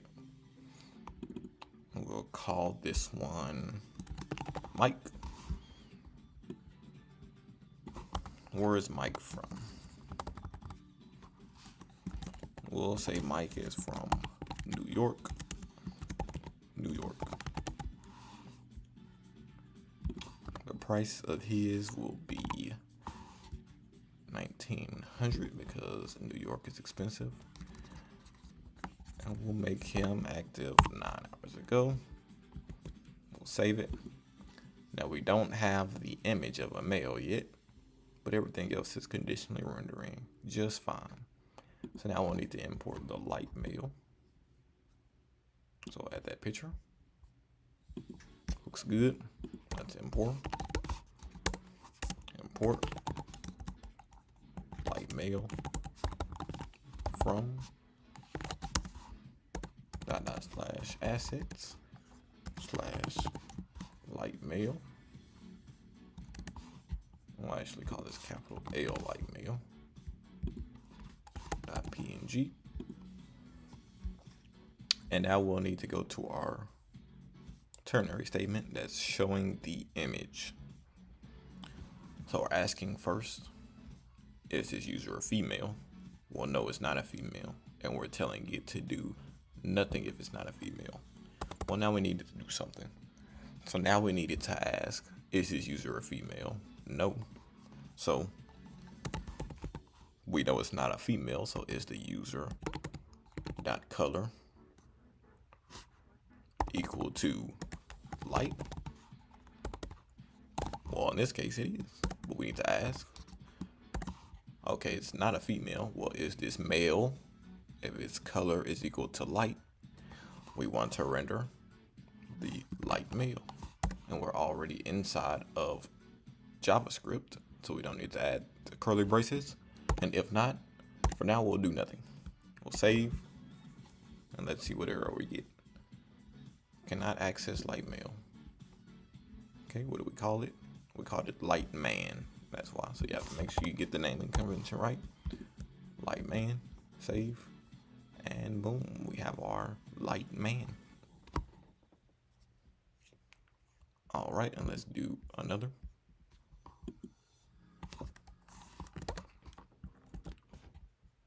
All right. We'll call this guy Joe, like me. And this guy is in,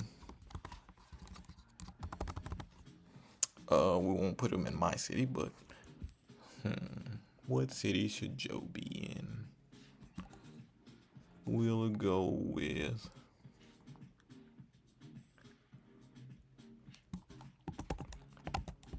with Frisco, Texas. Why not? We'll make him 1,300. We'll make him active 7 days ago. He doesn't get on this. Perfect. Well, if his name is Joe, has to be a perfect match, right? And female, we'll add false. Color brown. Type roommate. Save it. And we have Joe here from Frisco. Max rent of 1,300. And we have no image. So let's import the image of the brown man, not brown male. And import. Call it brown man though. Brown man from /assets/ brown man. I have to make sure brown man.png. And then we need to go back to our ternary statement. Is this user a female? No, it's not. Okay, so we want to go to, is this user color light? No, it's not. It's not a light male. So we want to then render brown male, brown man. Did I call him brown man up here? Let's make sure. Call him brown man. So we'll save it. And now we have our brown man. That's a perfect match here. Looks good. Now it looks weird whenever we shrink it down. So an easy way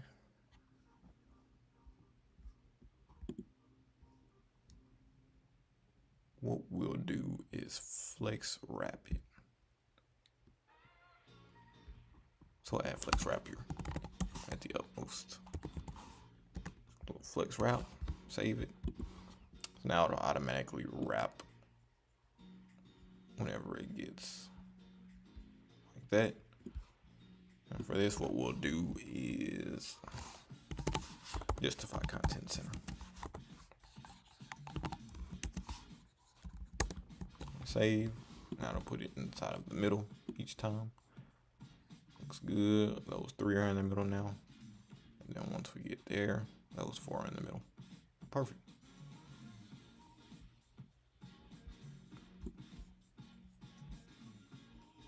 Already responsive enough.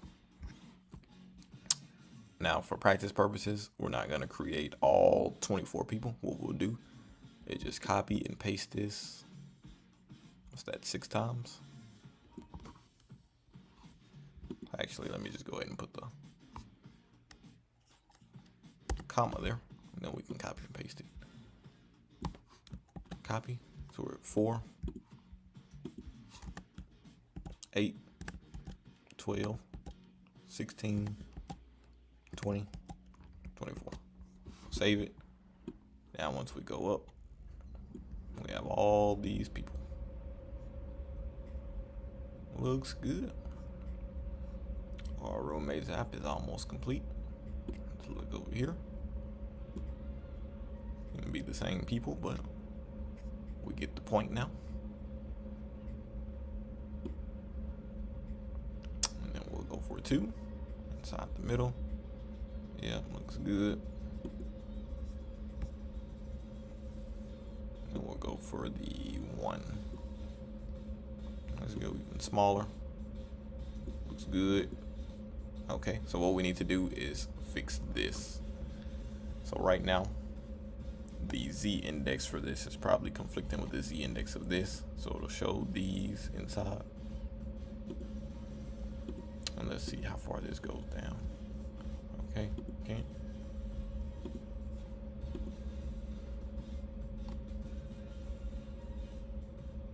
So we'll just need to go to our nav bar and change the Z index of it. So let's go to our nav bar. And where do we have the hamburger function? We have it absolute top 1. We'll give it a Z index of 3. Put it on a different layer. Save it. Let's see. Boom. And it's gone. Perfect. Okay. I wonder if there is a scroll. Okay. I have to play with that a little bit. But for now, this is good. We'll get rid of that because we don't need it anymore. Alrighty. Now we just need to do the footer. I'm not gonna do the buttons because we don't need to. And for this, we need to add 4 little links. I'm not gonna actually link it to anything. Let's inspect it though.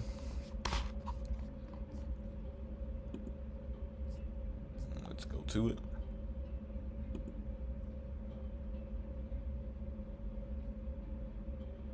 And the color is 333. So we'll just create the footer. So let's go add a new component.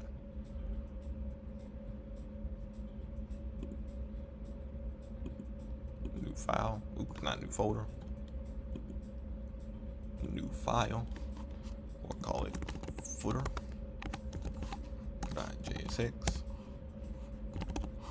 React arrow functional export component.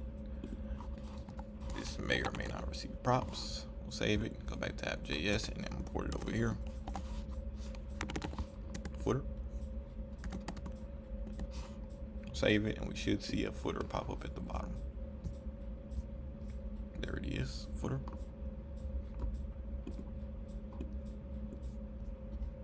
Okay.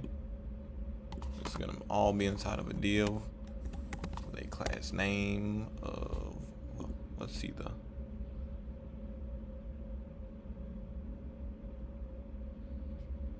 thing. Okay.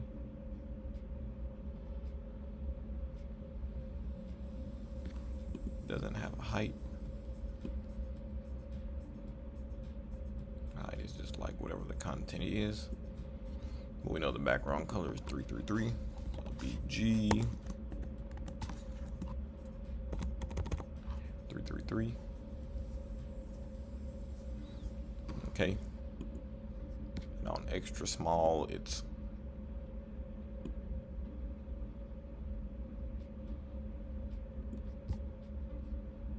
fine, or it's a flex column. Medium is flex column. So it's flex column all the way up to a random point of medium. But for ours, we'll just have it on medium. We'll start doing this other thing. So these two are right above each other. So then it's justify content between.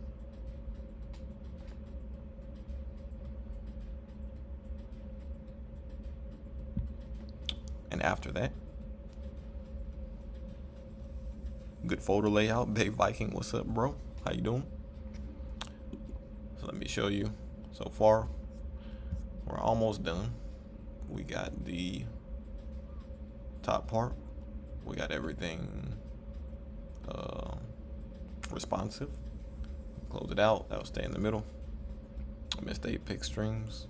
No worries. I'll still be streaming Apex too. No worries at all. We have one showing. Get rid of the maps. Looks good. Everything stays in the middle, stays centered. So now we're just working on the footer.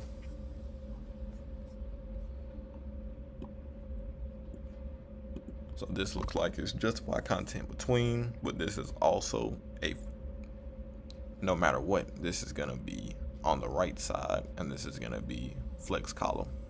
And this flex column is going to be very weird. But let's start with this. We can start with the left side. But for now, we'll put flex because we know it's going to be flexed. And on medium is going to be justify between. Hell yeah, brother. That's right. Yeah, I'll still be playing Apex too, of course. So we'll make this one the left or the top, but for practice purposes, we'll call this the left. So we'll call this dot flex because these are in flex, and it's gonna have 4 different images with a random white circle. So we're just gonna do 3 images because I don't want to look for this, but we can easily find a black image of a F, that, and the Instagram with the icon. I doubt this will be on the icon duck website. So we'll just do 3 for practice purposes, and we'll go from there. And 1 second.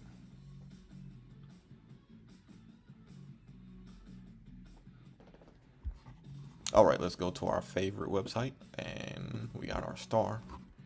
Let's look for Facebook. And we need just a black F. So I think this one will do the job. We'll get the smallest one.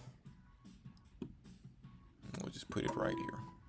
Let's go ahead and get the other ones too. What were they? Twitter and Instagram. So Twitter.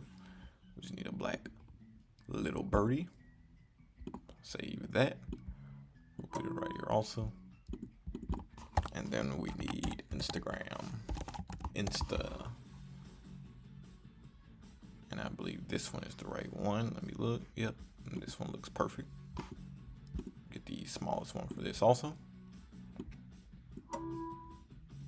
Looks good.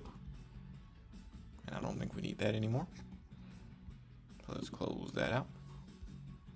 And inside of this div, we'll have 3 images. So we'll do image times 3. Let's see if that works. It does. Let's make this a little bit cleaner. Let's get rid of that. Now we want to import these images, so let's bring them in. We'll rename all of them. Rename. We'll call this IG, just for simplicity. We'll rename this. Call it FB for simplicity. And we'll rename this. We'll just call it tweet. Whatever. For simplicity. All right, let's import those images. Import FB from /assets/fb.png. Now remember, we can call this whatever we like, but we can call it Bob if we want to, but for our case here, we'll call it capital FB. And then we need IG. We can call it whatever we want. For simplicity, we'll call it IG. /assets/IG.png. And then we'll import Twitter also. Import twit from // and assets/tweet.png. Okay, we get some warnings because we haven't used it inside of here. All right, we'll need to give styling to each and every one of these, but for now, open the portal to JavaScript. I believe the first one is Facebook. Next one is Twitter. Last but not least is IG. We'll save it. It probably will look huge. Yep.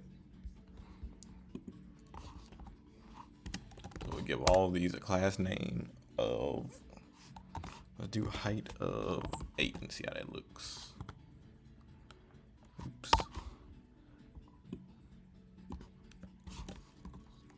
We'll give that to all of these. All right. Yeah, I'd say that looks decent, I guess. Actually, let's make it smaller. Let's go with 5.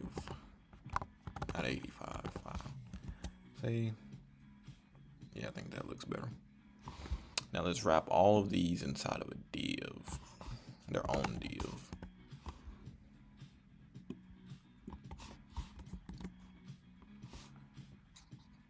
How do I want to do this? Yeah, let's do it. Why not? We'll add that at the end of those, and then we'll add a div and delete this one. Add a div and delete this one. All right, and we'll give all of them a class name. We'll give it a height of 8 and a width of 8 for all of these, and let's see how that looks. Control C. We won't be able to see it for now. We can give it a background of white. So now we can Command D. Oh, actually, we don't want to do that. Let's highlight this whole thing and then Command D. Command D, like that, and we'll give it a background of white. Save it. Okay, that looks good. And now we'll give it a rounded full to make it into a circle. Save it. All right, and everything in here is flex, so we need to item center, and we need to justify content center. Oh, actually, we need to do that where we just were. Hey man, are you into game dev? Chris told me a couple weeks. I had no idea during the time duration of the boot camp. Yeah, I'm taking classes for game development also. This looks like a dope idea though, with the back end and everything for all users. No, there is not a back end. We're strictly just doing front end for this video. No back end. Nothing works. If you click on this, it won't do anything. We're just strictly showing the powerfulness of Tailwind, because we do not have a CSS folder. All of this is being styled with Tailwind CSS, and this is a React front end thing. Super powerful. Tailwind is literally a lifesaver. It's so awesome. So awesome. You should definitely use it. Oh, okay. Let's move this here.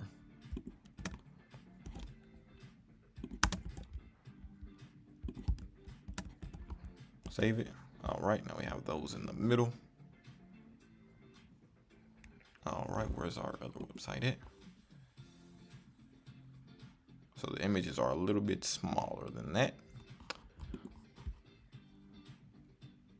Okay, and our images, we'll give it a height of, let's go with 3. It's a little too small. 4. Yeah, that looks good enough. I'd say that looks decent enough. I'm impressed with Tailwind, bro. I like making custom styles, but whenever I watch your tutorials, I start playing with Tailwind a little more each time. But yeah, Tailwind is awesome. A friend of mine goes hard on Tailwind. He preaches how good it was. Yeah, honestly, I thought Bootstrap was good, but Tailwind puts Bootstrap in the dirt, honestly. I'll probably never use Bootstrap again unless I have to. Tailwind is definitely the way to go. Is it something you want to bring to full creation, or are you just doing a project for the interim? This is just to do. Kind of sharpening my skills with Tailwind, and what better to do than to do a full front end website that's actually there and make it look pretty much exactly what's there, with the exception of the actual pictures and the actual stars. I'd say it looks damn near just like it. I guess I could add this little number thing there too, but yeah, the responsiveness is so easy on Tailwind. It's crazy. You automatically have CSS resets. Tailwind is just literally amazing. Best thing ever. Literally. Java React tutorial next, please. Definitely. So probably next I'm gonna do like a Java backend, just because.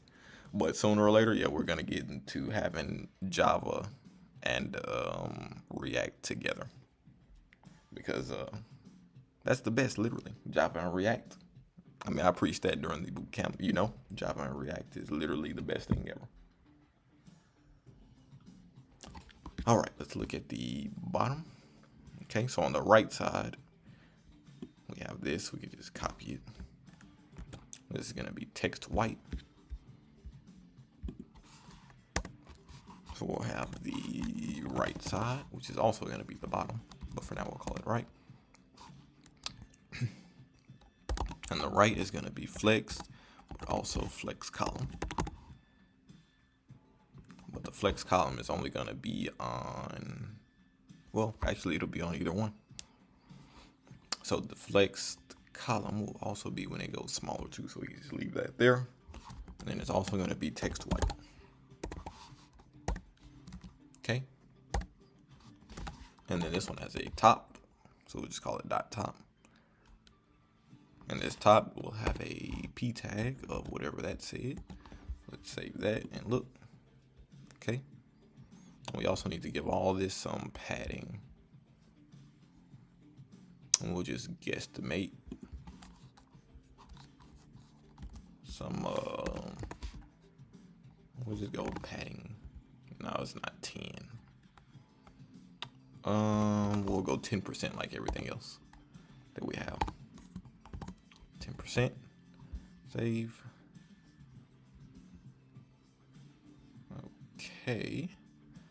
That might have made it a little too big. So we'll just do padding left and right 10%. Padding left 10%. Padding right 10%. But we do have padding for the top and bottom. We'll just make it something smaller, maybe half of that. Padding top, we'll go 5%. Let's see how that looks so far. Yeah, I'd say that looks good. We'll do the same for padding bottom. Padding bottom is 5%. Save.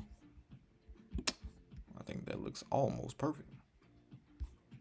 Might have to make it a little less, especially once we add this. Oh, it has a blue little hover effect. I like it, I like it. For each one.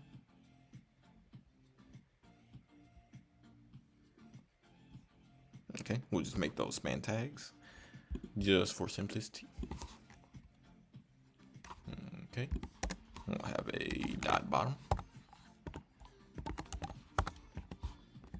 And then this dot bottom, we'll have 1, 2, 3, 4, 5, 6, 7 different items inside of it. But how do we want to do this?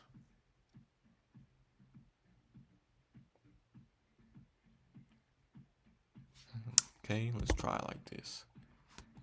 Span times 7. Okay.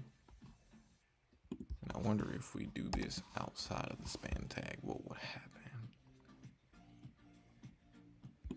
Let's just try it. Okay. Blog space, we have that. And then inside of this, we'll have, what's the next one? Mobile app. Save it and see how it looks. Let's put a space right here and save. Okay. Let's do a class name for this and put cursor pointer and see if it'll still do it on the other one too. Okay, we have cursor pointer, so it should work for that one. Perfect. And it doesn't work for that. That is awesome. That's exactly what we need. Okay. That works out just fine. It's not nested, so perfect. We could just start making this class name. And then just copy and paste it to all the other span tasks because they're going to be the same. So on hover, we want the text to be, we'll just make it something simple for now. We won't give it the hexadecimal. Let's just do this for now. Yeah, that looks good.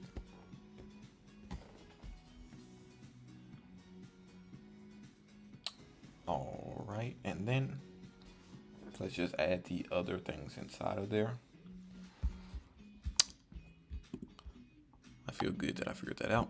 Okay, inside of this we'll have that. We'll add another space. What's next? Affiliates. Space. Add that. And next is space terms. Space. Oh no, didn't try to do that. Put that inside of there. Space privacy. Space. Have that. Space contact. Space. And then last but not least is space sign out. Save it. Okay, that looks good. Now we have this onto the right side, but first let's make that class name for all these. We'll copy this and put it on each span tag.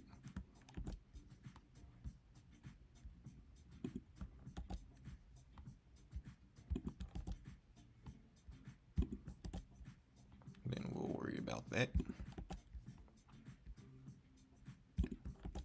It's long, but it's what it is.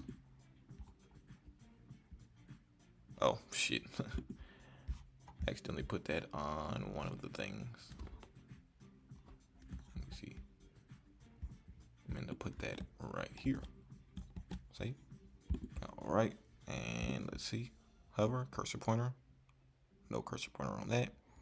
Looks good. That's exactly what we want. Now this is flex, but we want the content to be to the right, just like here. So let's find that. It is flex column. Let's justify content in. Is that? No. What is it? Items in, maybe? No, I have to play around with it a little bit. Items in. There we go. That's what it is. Items in. Okay, perfect. And now we need to space it a hair. Let's see. Okay, and like that, it is like that. We'll just give it some margin. Do it the cheating way. We'll get a margin bottom of 3. Let's see how that looks.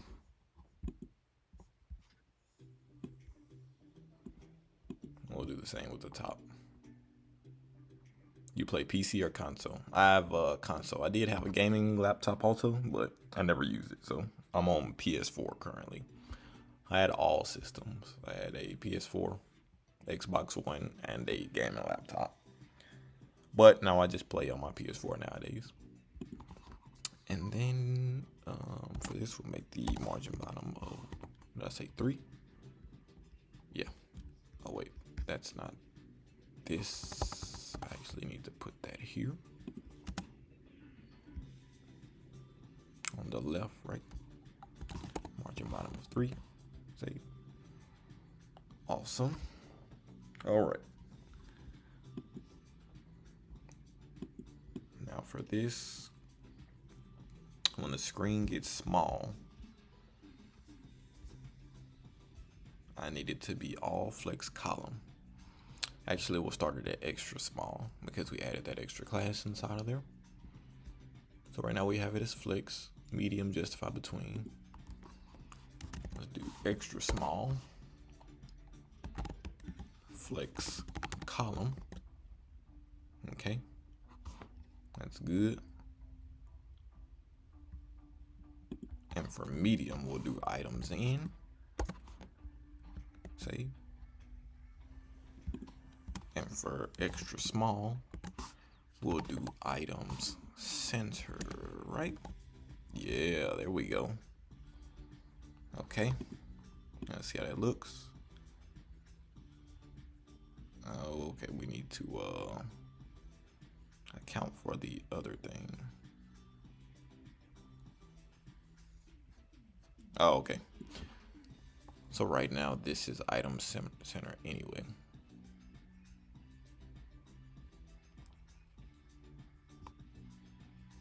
So we only want this item center on what, extra small, right?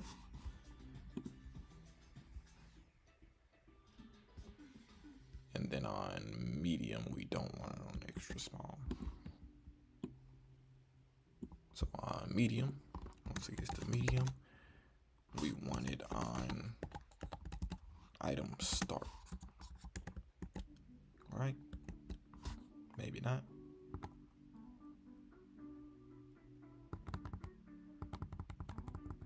Oh, actually,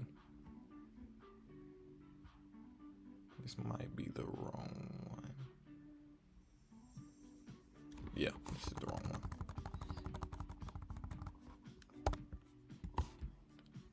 All right, medium,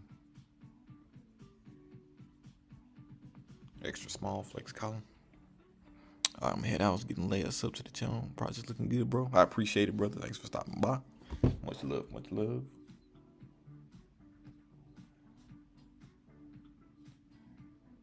Okay.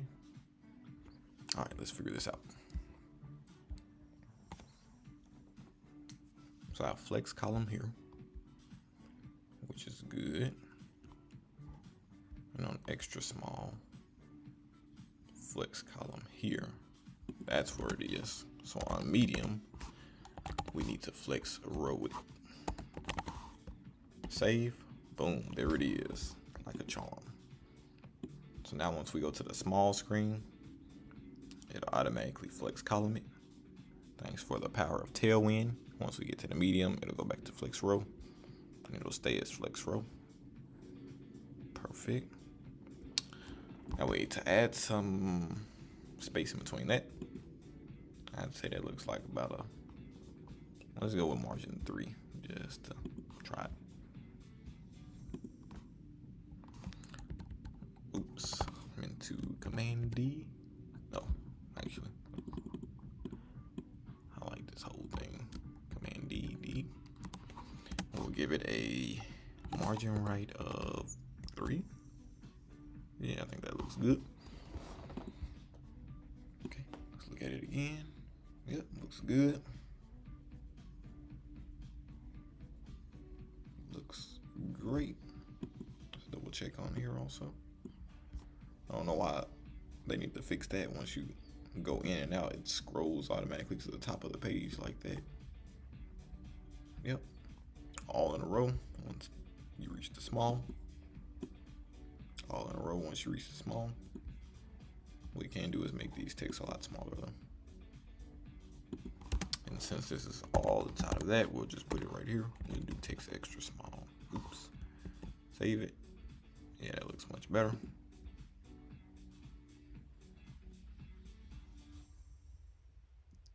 We'll do the same thing with this one. Text, extra small, save it. Perfect. And I believe that is everything. Let's make it full screen real quick. Okay. Looks good.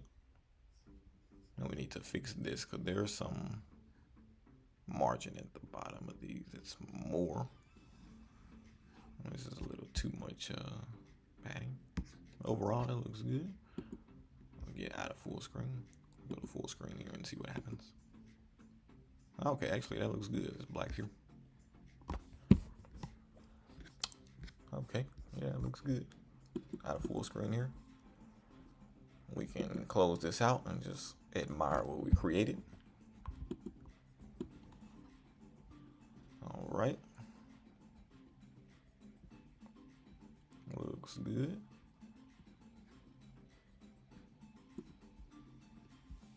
Okay, we've got our roommates.com on hover, have those underlighted. Responsive goes to 3. That goes to a flex column. Roommates should disappear here soon. Disappear. Goes to 2. That disappears. This goes into a full. Now we have our hamburger. We have our search favorites matches there. We made a function for this. We can click X out of it to go away. Have our one at a time.